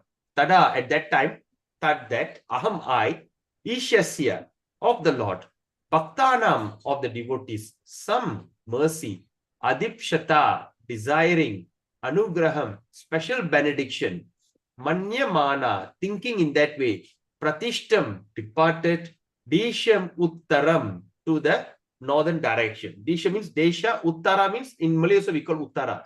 Uttara means north, right? Uttara. So now what it says, there's something that, see how we can, this is some example that we can use it in our own life. Okay, please read the translation. I took this as a special mercy of the Lord, who always desires benediction for his devotees, and so thinking, I started for the north. Yes, thank you. So what what Krishna says here? Narada Muni said, I took this as a special mercy. Right?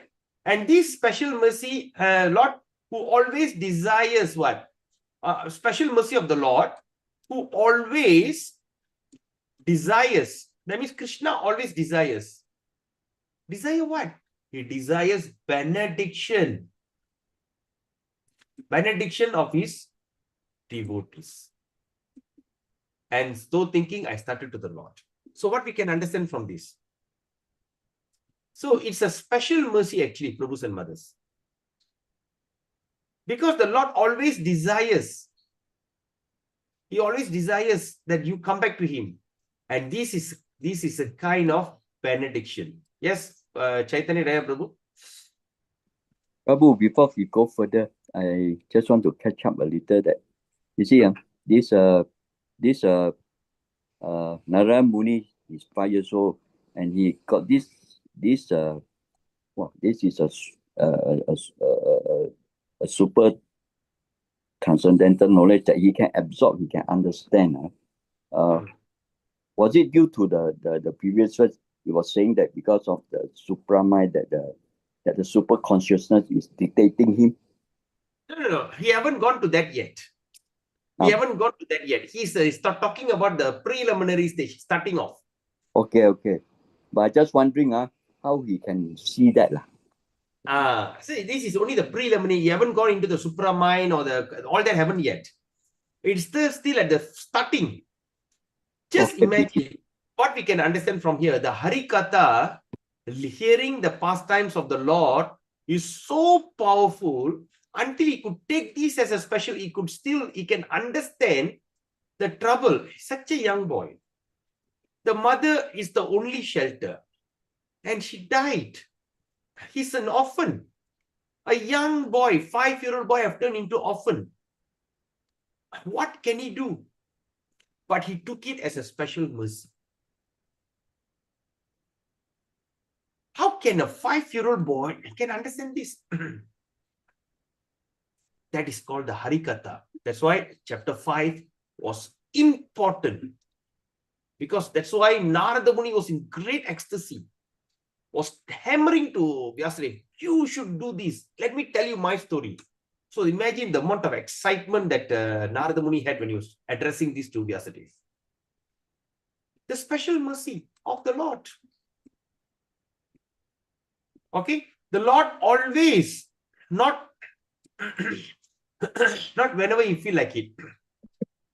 He always desires the benediction for the devotee.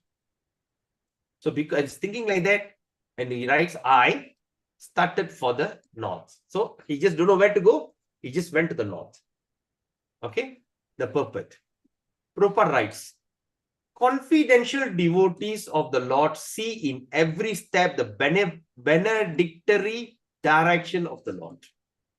So the confidential of the Lord, confidential devotees, or that means the pure devotees, they always see in every step the benediction that Lord is giving in direction.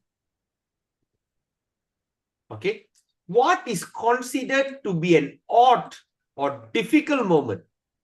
What is considered as odd or a difficult moment in the mundane senses? Prabhupada writes mundane, according to our senses, wow, what happened to you? Why so bad luck? Like, so bad luck. Difficult moment in mundane sense is actually accepted as special mercy of the Lord. Mundane prosperity is a kind of material fever. Prabhupada writes. All right. So he says the mundane prosperity is a kind of material fever. And by the grace of the Lord, the temperature of the material fever is gradually diminished. The material fever gradually diminished and spiritual health is obtained step by step. But the problem is mundane people misunderstand it. They understand, oh, why bad luck after bad luck after bad luck. They immediately go look for an astrologer. They start to do all kind of ritual because they want to get rid of that. I'm sharing this with from my own experience. Not an astrologer I missed. Until I start to understand astrology, associated with too many astrologers. That not a shaman that I've not seen. You know, shaman Bomo was asking who did any bad thing, anybody did Jibumba to me or not. What are the suffering that I went through? Just name it, everything. All that Bomo in Ipoh I know. Because I see them. What happened to my shop? Oh, somebody have done. Oh, can you help me to take it out? Oh, this is black magic. Right? So these kind of things is all this. So it's something that very hard to accept. Now I want to ask you a question. Did anyone of you have gone through this kind of situation? I hope you don't go through, but have you gone through any this kind of situation? Basically lost of everything. And you're stranded in the junction. You don't know where to go. Turn right, turn left. Go straight or turn back. Don't know what to do. Any one of you gone through that? No, huh? Okay, good. You should not go through that. All right. So anyway, so I was thrown in that kind of situation. Honestly, let me tell you the amount of frustration, fear especially. The fear that I had is unbelievable. I don't dare to stay sober. Because being sober, it is so painful. So I always drunk. I always drink every day. Drink, so that I don't stay sober. I want hallucination. At least in that hallucination, I have a kind of peace of mind. Such a crazy situation. Right? So that's the thing. But of course, now thinking about it, I'm so happy actually. Right? So anyway, so you still feel Krishna is there to take care of you. It's such a painful situation. Okay, I don't want to go further in that. Spita tanjana padang tatra puragrama vrajakaran keta karvatavatischa vananyu pavanananicha. Translation is all straightforward. Please read the translation. After my departure, I passed through many flourishing metropolises, towns, villages, animal farms, mines, agricultural lands, valleys, flower gardens, nursery gardens, and natural forests. Okay. So now what happened? Narada Muni has already taken his walk to the north. He just started walking. So through his walking, what happened? He passed through many flourishing metropolises. Flourishing metropolis means what? You're talking about cities, big cities. Okay, he passed through towns, villages. He passed through animal farms, mines, Right? Even that time also got mining, agricultural lands, valley, flower gardens, nursery gardens, and natural forest. So now, man's activity in the field of agriculture, mining, farming, industries, gardening, etc. were all on the same scale as they are now. All still the same scale. Those days and now still the same scale. Even previous to present, even previous to the present creation, the same activities will remain as they are, even in the next creation. Even in the next creation. What does that mean? What Prabhupada writes here, something which is mind-blowing. I want you to pay attention to this. So man's activity in the field of agriculture, mining, farming, industry, etc. They are all on the same scale as they are now. What does that mean? And Prabhupada writes, even. The word even we should look. What do you mean by even? Previous or to the present creation. What does that mean, previous? So now we understand here we are talking about the previous kalpa. The previous creation, after Satya, Dwapara, Kali, after rotating thousands of times, right? Because you're talking about one day of Brahma. After many rotations of Satya, Tritra, Dwapara, Kali, Satya, Tritra, after many creations, now you have taken the form of Narada Muni. After all the thing annihilated, when the new creation starts, and Narada Muni appeared. And he's relating to the previous creation. Even in that previous creation, the things called like agriculture, mining, farming, metropolises, town, village, everything was there. So that's why Prabhupada writes that this is the same scale as they are now, even the previous or to the present creation. And the same activity will still remain as they are, even in the next creation. After this world annihilated, when the thing is created again in the future, all these activities will still remain. I hope everybody is following me. So now, after many hundreds of millions of years, after many hundreds of millions of years, one creation is started by the law of nature. Okay? And the history of the universe repeats itself practically in the same way. So what does that mean? So even after hundreds of millions of years, one creation started by the law of nature. When the thing creation starts it, the history of the universe repeats. Okay? And it's almost practically in the same way. So now we are looking at the cow slaughter, all these things. It is also there in the previous creation and also will be there in the future creation. You got it? Now, let's look at the next one. The mundane wranglers. Wranglers means what? The person who are, what they call, disobedient. Or like a cowboy. They call wranglers means cowboy. What they call, how can I say that? Or in Malay, they call it like kurang ajar. Or rowdies. Or the one like hippies, like in American cowboy. I mean, they all don't have a proper behavior, wranglers. Okay. So Prabhupada writes the mundane wranglers. What they do? They waste time with archaeological excavation without searching into the vital necessity of life. They're going and digging here and digging there, digging for dinosaur bones or digging for some mummies, try to find out how the 5,000 years ago people lived. They all call as the mundane wranglers, wasting their precious time because they should go and excavate.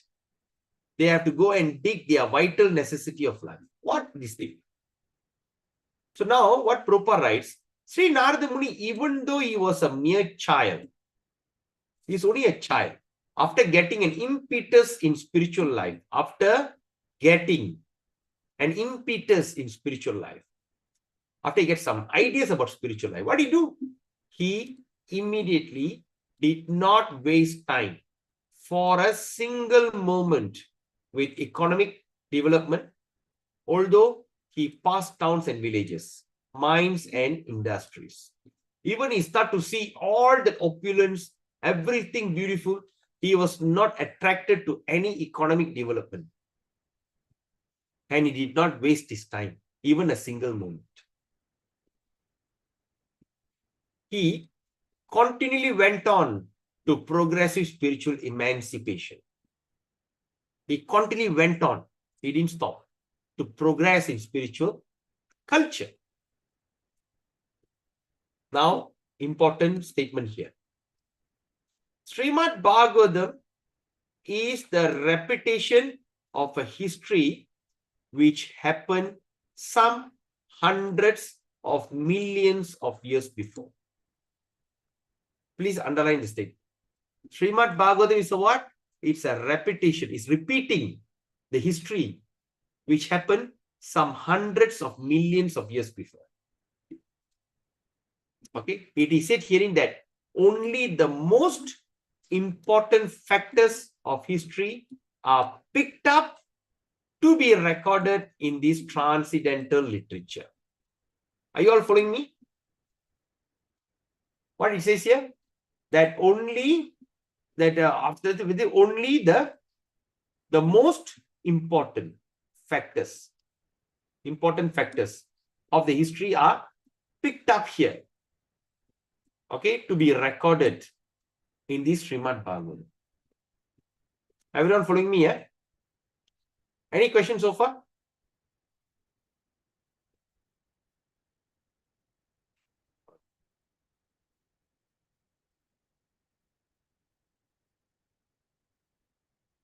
Okay. Now, text 12.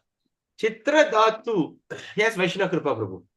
Prabhu, that means hundreds and million years ago, the Bhagavatam was there. No. The Bhagavatam only recorded only the important history from that hundreds of millions of years ago. Okay, thank you. Because here you understand, Bhagavatam is a repetition of history, which happened some hundreds of millions of years before. And it is said that only the most important factor of the history are picked up to be recorded in this transcendental literature, in this Srimad Bhagavatam. Thank you, Prabhu. Okay, Prabhu. Hare Krishna, Prabhu. Yes, Mataji. I think we are so much mercy from the Lord that we are learning this Srimad Bhagavatam in this age. Definitely, Mataji. Okay, Mataji, when you say something, I'm inspired. Suddenly the thought came to my mind.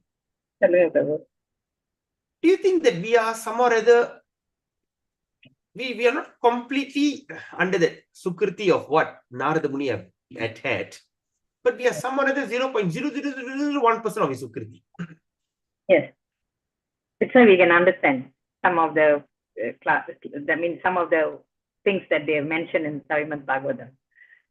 So Prabhu, but only in the birth I recognize Srimad Bhagavatam. So where do you think our destination is going to be, Mataji? I will try all my best to go back, Prabhu. Don't want to come back, Prabhu. No, that doesn't matter. You can only try. But now, before you could try or whatever, where do you think our destination is going to be? By going through Srimad Bhagavatam, Prabhu. We are somewhere other going to go back home, right? Yes, Prabhu. So in the journey back home, in between, got any delay or any kind of challenges? Are you going to take it to your heart? Are you going to be frustrated seeing all this? At now, Prabhu, I feel it's the mercy of the Lord that is clearing my path towards. I understand. Correct. Now, say ordering the bus, you're traveling. Suddenly, halfway there's a jam. Halfway there is a detour, D route. I mean that they ask you not to take the highway, take the old road, right? And say halfway they're going to stop in R&R, right? Halfway there's so many stops in your journey, yes or not? Oh, you see, like there'll be a lot of challenges in your journey, but you're already in the bus on your way back to Ipoh. Example, you're coming to Ipoh. Okay. So there are a lot of challenges in between. Are we going to take that into our heart? No, I'll keep on going. No, Not I'm when- asking, are you going to take it into your heart, all these challenges? Yes, Prabhu. Have the challenge. All this while my life also was a challenging to come towards to this spiritual life. No, what I'm saying is, are you going to take all the problems, all the suffering, anxiety, stress to your heart? Or are you going to be very excitedly looking forward of coming to the destination? I will look forward to come to the destination, Prabhu. Whatever comes, I have to go through. But between the challenges, it doesn't look big, right? Yes, Prabhu. Now it doesn't look big, Prabhu. Those days, yes. Now. Because now I know I'm supposed to go. Where is my destination? So I am working hard towards to that. Even though with much of, destruction here and there, but in my this one situation, I feel that I should move on, not to look back. Correct. And whatever may come, it's not going to affect you. Yes, Prabhu.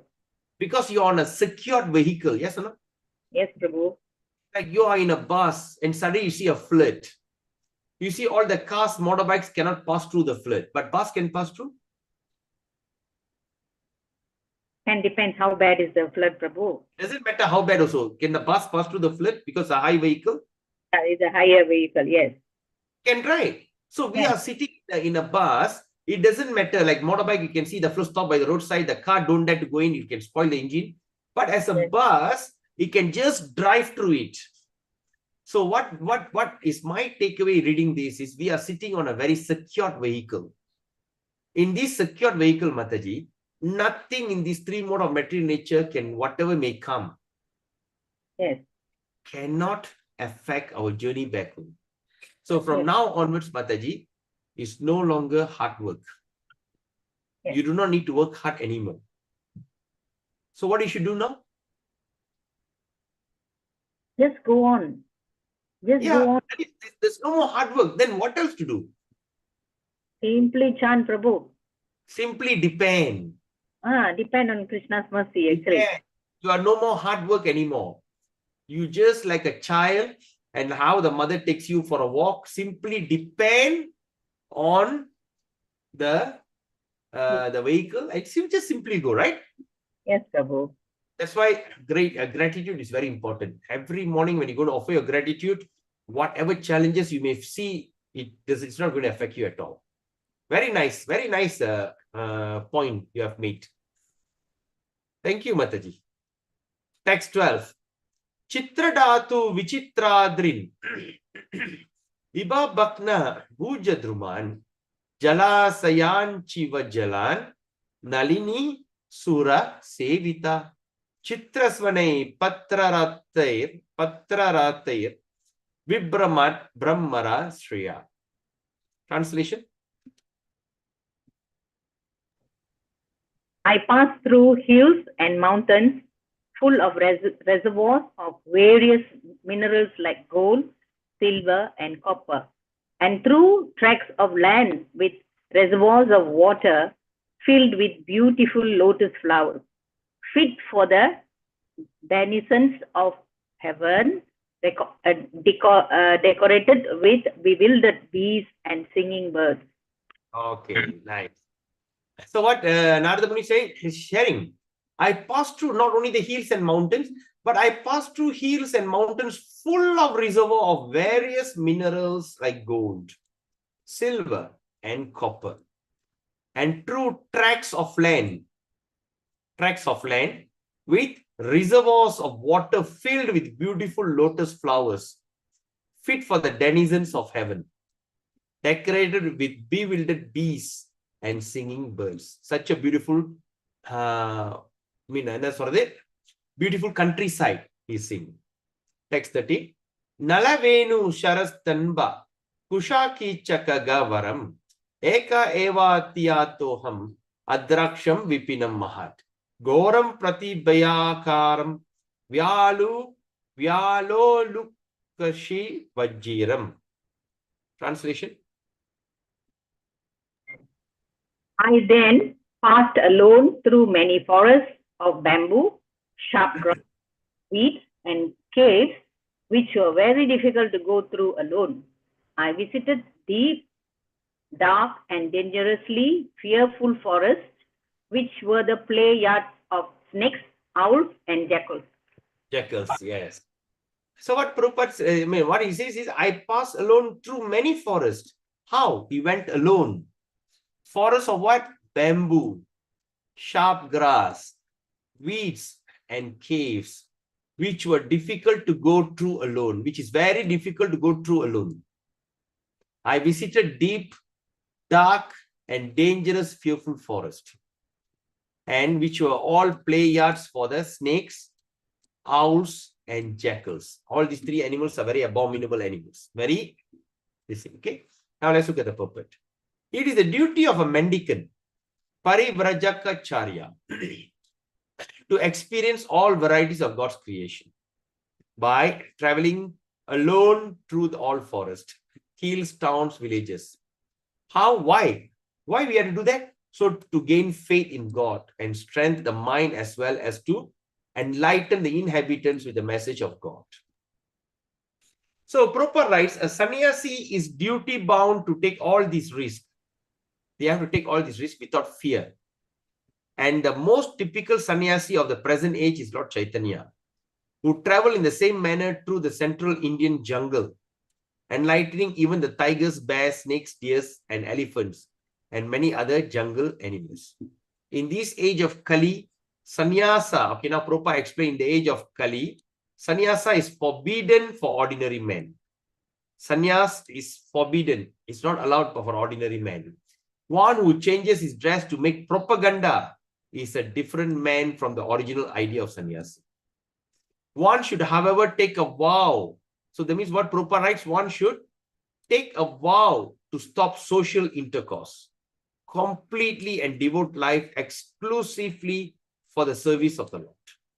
So that's a vow that one should take, that completely, what they call, stop social intercourse. Social intercourse means like associated with non-devotees and everything, or this kind of social way of life, but he should devote his life exclusively for the service of the Lord.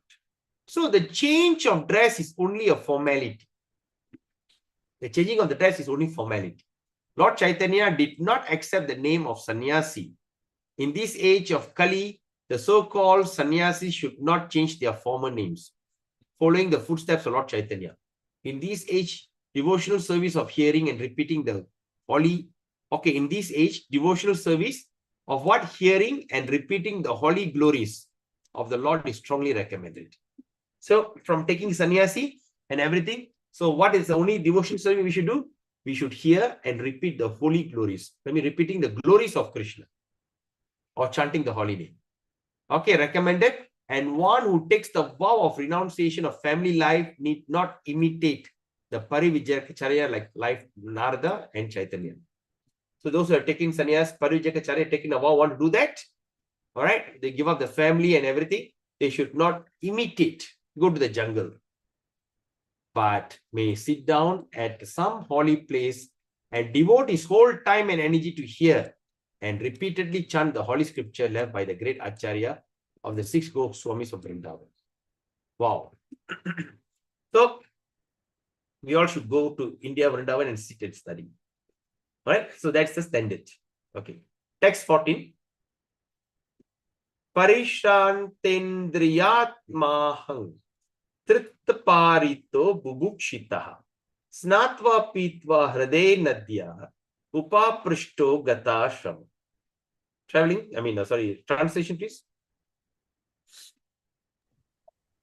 Thus traveling, I felt tired, both bodily and mentally, and I was both thirsty and hungry. So I took a bath in a river, lake, and also drank water. By contacting water, I got relief from my exhaustion. Yes, thank you. So what he says, this traveling, I felt tired both bodily and mentally. I was both thirsty and hungry, so I took a bath in the river lake and also drank water. So when you contact with water, I got relief from the exhaustion. So now, after traveling, mendicant can meet the needy of body, namely thirst and hunger.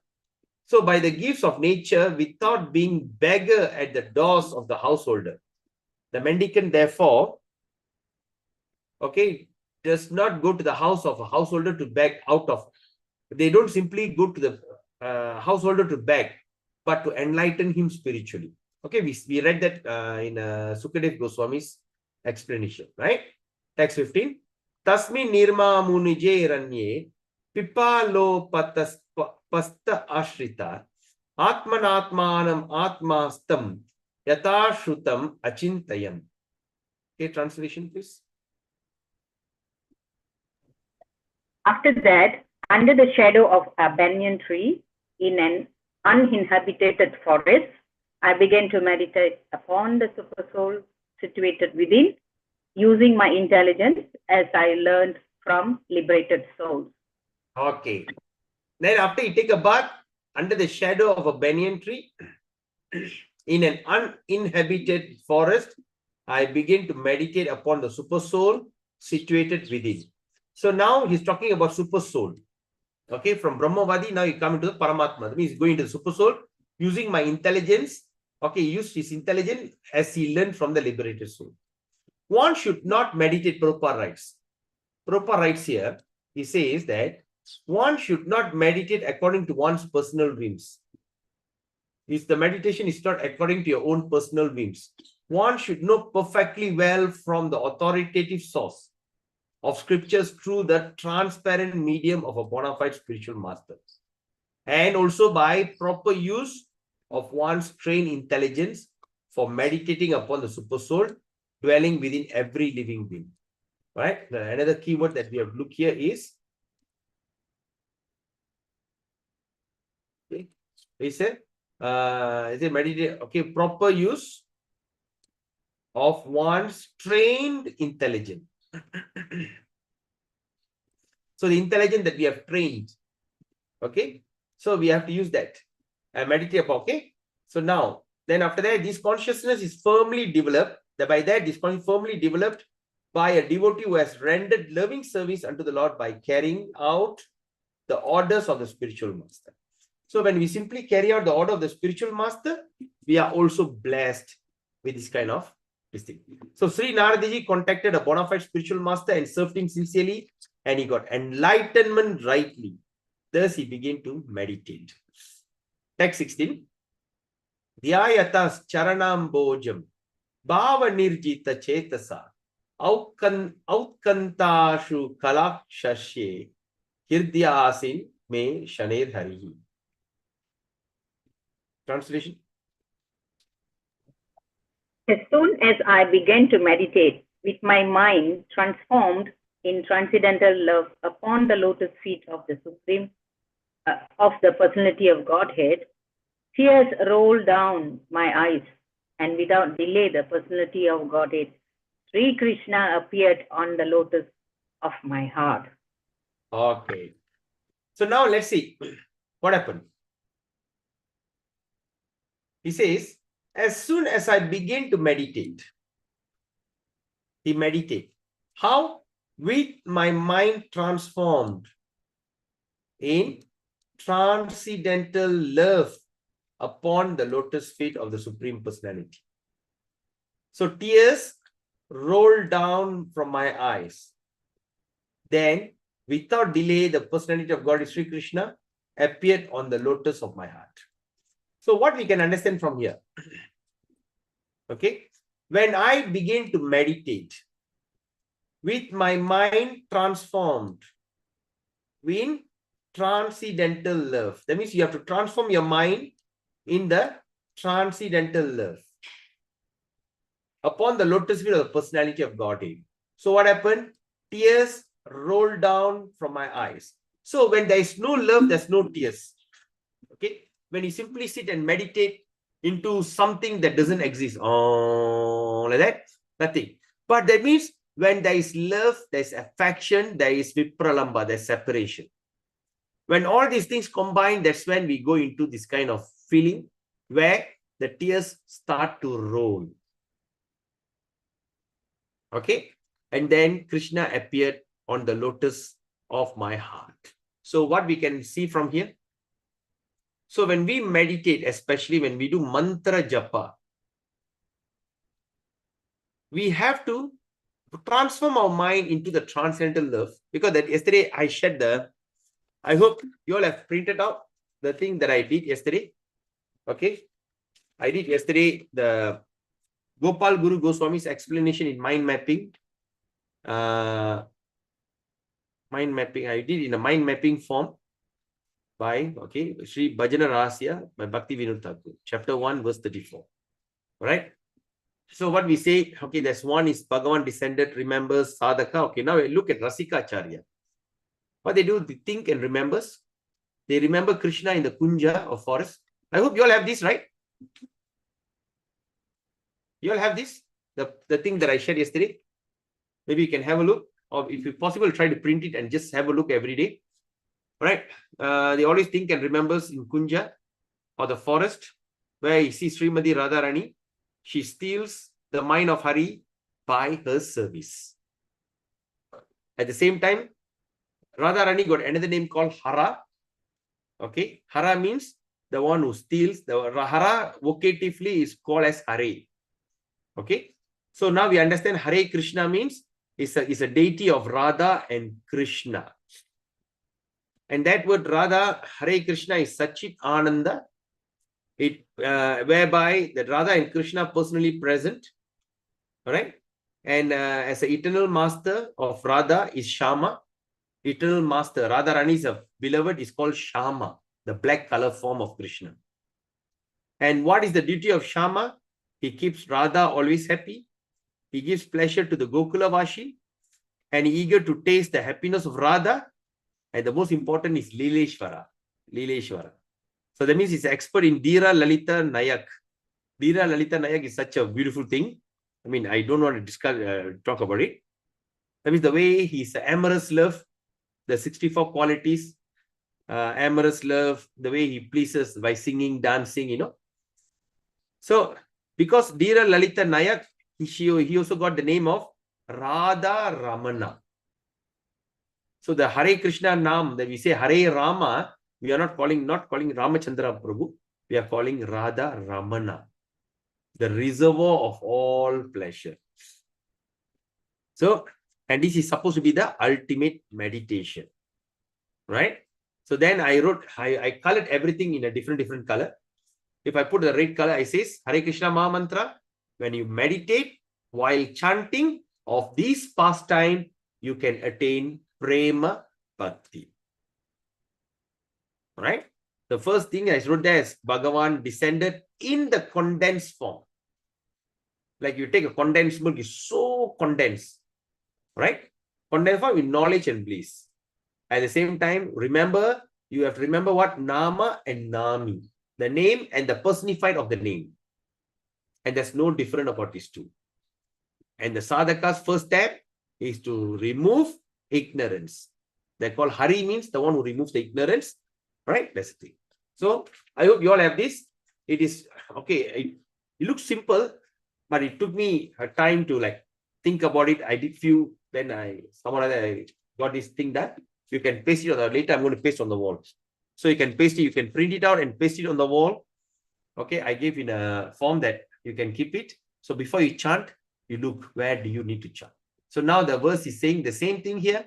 That is, when the mind transforms in transcendental love upon the lotus feet of the personality of Godhead, that's when the tears will start to flow, and without delay, the personality of Godhead will appear in the lotus of your heart. So the word bhava significance here. Okay, now let's look at the word bhava. Okay, it means this bhava stage is attained after one has transcendental affection for the Lord. So now is what it says. So the stage of bhava we can only attain after one has transcendental affection. The key word is affection for the Lord. Bhava will achieve by affection. Okay, So then Prabhupada writes, the first initial stage is called as Shraddha. The stage 1, okay, the first initial stage. The first stage we call as Shraddha. Okay, what Shraddha means?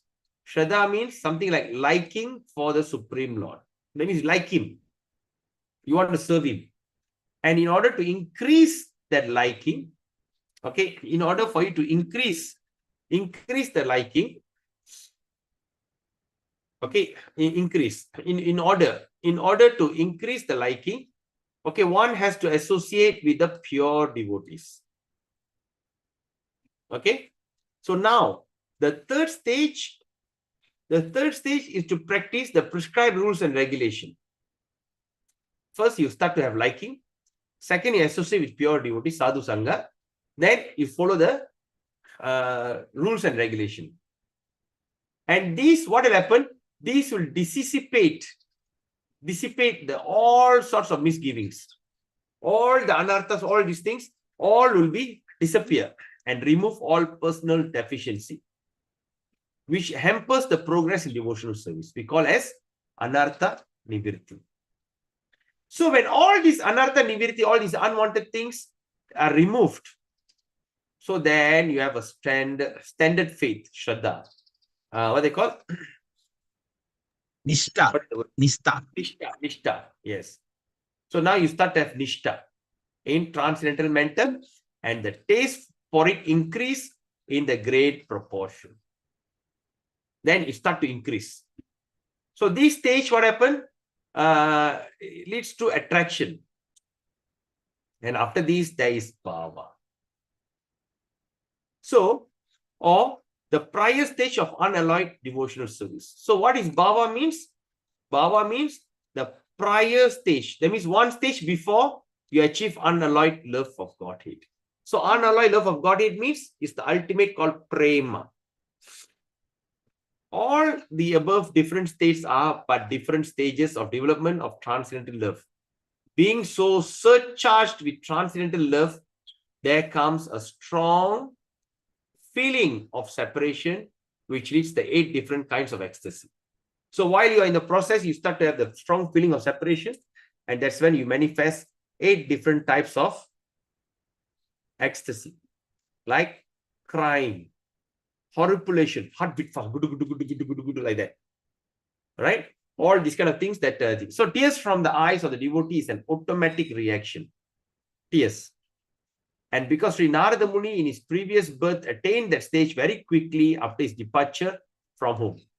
So now Prabhupada writes, it was quite possible for him to perceive the actual presence of the Lord, which he tangibly experienced by his developed spiritual senses without, that means he developed spiritual senses.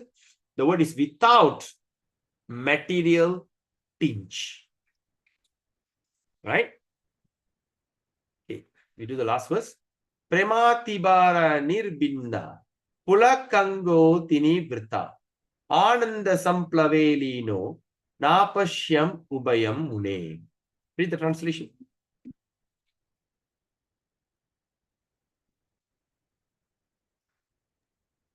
O Vyasadeva, at that time, being exceedingly overpowered by the feelings of happiness, every part of my body became enlivened, and being absorbed in an ocean of ecstasy, I could not see both myself and the moon. Wow. Wow. Look at this. Oh, Vyasadeva. At that time, what time? When you come to the level of bhava. So being exceedingly overpowered. He's being overpowered by the feelings of happiness.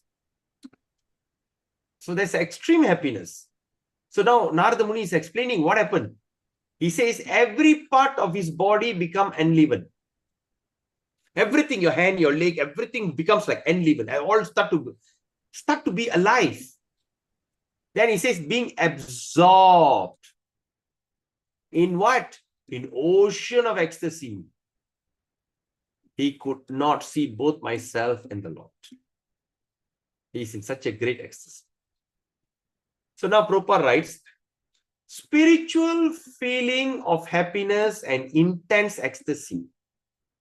Spiritual feeling of happiness and intense ecstasy have no mundane comparison. You can't compare it. Therefore, it is very difficult to give expression to such feelings. That's why Prabhupada says it's very hard to give expression, very hard to write it down. So he says, we can just have a glimpse of such ecstasy in the words of Sri Narada Muni. Each and every part of the body or senses has particular function. Yes? All the part got a particular function. After seeing the Lord, all the senses become fully awakened. When? After seeing the Lord. When you see the Lord, all the senses become awakened and they render service unto the Lord, because in the liberated state, the senses are fully efficient in serving the Lord. So what is Prabhupada writes? That means in the liberated state, the senses are fully efficient. The senses are fully efficient in serving the Lord. As such, in that transcendental ecstasy, it is so happened that the senses become separately enlivened to serve the Lord. That is what?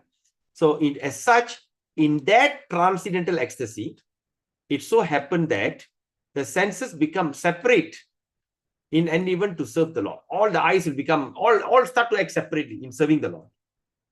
So, thus being so, Narada Muni lost himself in seeing both himself and the Lord simultaneously. He's in a great ecstasy. Okay. So with that, we end the session here. So text 18, we continue. About the class tomorrow, I will update you by evening, right?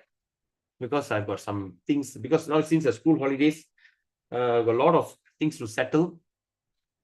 Okay. I will keep you updated. If I could able to manage the time, we continue the class, because in the afternoon, of course, there's no, no, Krishna. Just remember, yes, my daughter having a classes in a very awkward time, SPM trials, something. Anyway, I'll keep everyone updated. Okay. Now, any questions, any comment? Is it a good discussion? Is it a good night? I mean, good reading? We didn't discuss, we just simply read. Right? So nice, right? Yes, Prabhu, yes. Because text 18 onwards, there'll be a shocking incident happen. Yes, Vaishnava Prabhu. Yes, Prabhu. Do you mean the senses became separate and started serving the Lord? Separately enlivened. Yeah. Enlivened means. What does this? How do you describe it, Prabhu? Okay, example, your eyes start to see Krishna in a very different, beautiful way. Okay. Your nose, when it smells about fragrance offered to Krishna, your nose will take it very nicely. Okay. When you start to sing very sweetly. Your tongue start to vibrate very sweetly. Thank you. Your ears only want to hear Krishna Katha and not any other things. Yeah, thank you. So all act very independent. That means your ears don't aspire for A.R. Rahman music. Yeah. Your tongue don't aspire for pizza. Something like that. Thank you. Nice, Prabhu. Thank you. Thank you for the question. Any other questions? After 4 days to start, I feel like after a big gap, when you're going to start back the session, I feel like a kind of struggle. Any questions? Any comment? All good? All right. There's no questions, no comment. Please give your takeaway, whatever things that you understand in few words. But please, Prabhus and Mothers, your next session, I want someone to take up the task of writing down. Okay, I just confirmed today's class and this thing. So once I think done, but of course from next week is standard. There's no changes. So everybody have to offer your gratitude, minimum 3 minutes, maximum 5 minutes. Okay, there's no excuse. Everybody must participate. So only one person will do one day. Say like Monday, say like Charanakshmi Mataji does. Tuesday, Chandra Govinda Prabhu does. Wednesday, Ananda Sundari Mataji. Thursday, like Mangala Rukmini Mataji, Gandhi Mataji on Friday. And the following Monday will be Nanda Devi Mataji. And after that, Vaishnava Kripa Prabhu, Chaitanya Daya Prabhu, Sadguna Mataji, like that. So you run through your your schedule. Okay, maybe you're just going to recite it maybe once in every 2 weeks, or once in every 3 weeks, or maybe once in a month. All right. Okay, so there's no question with that. We had I will take leave. So we'll continue again. I will update you the next class. Till then, have a beautiful day. Vancha kalpatarubhescha, kripa sindhubhyevacha, paritanam pavinibhyo, vaishnavyo namo namah. All glories to Srila Prabhupada, all glories to Srimad, and all glories to the devotee. Hare Krishna.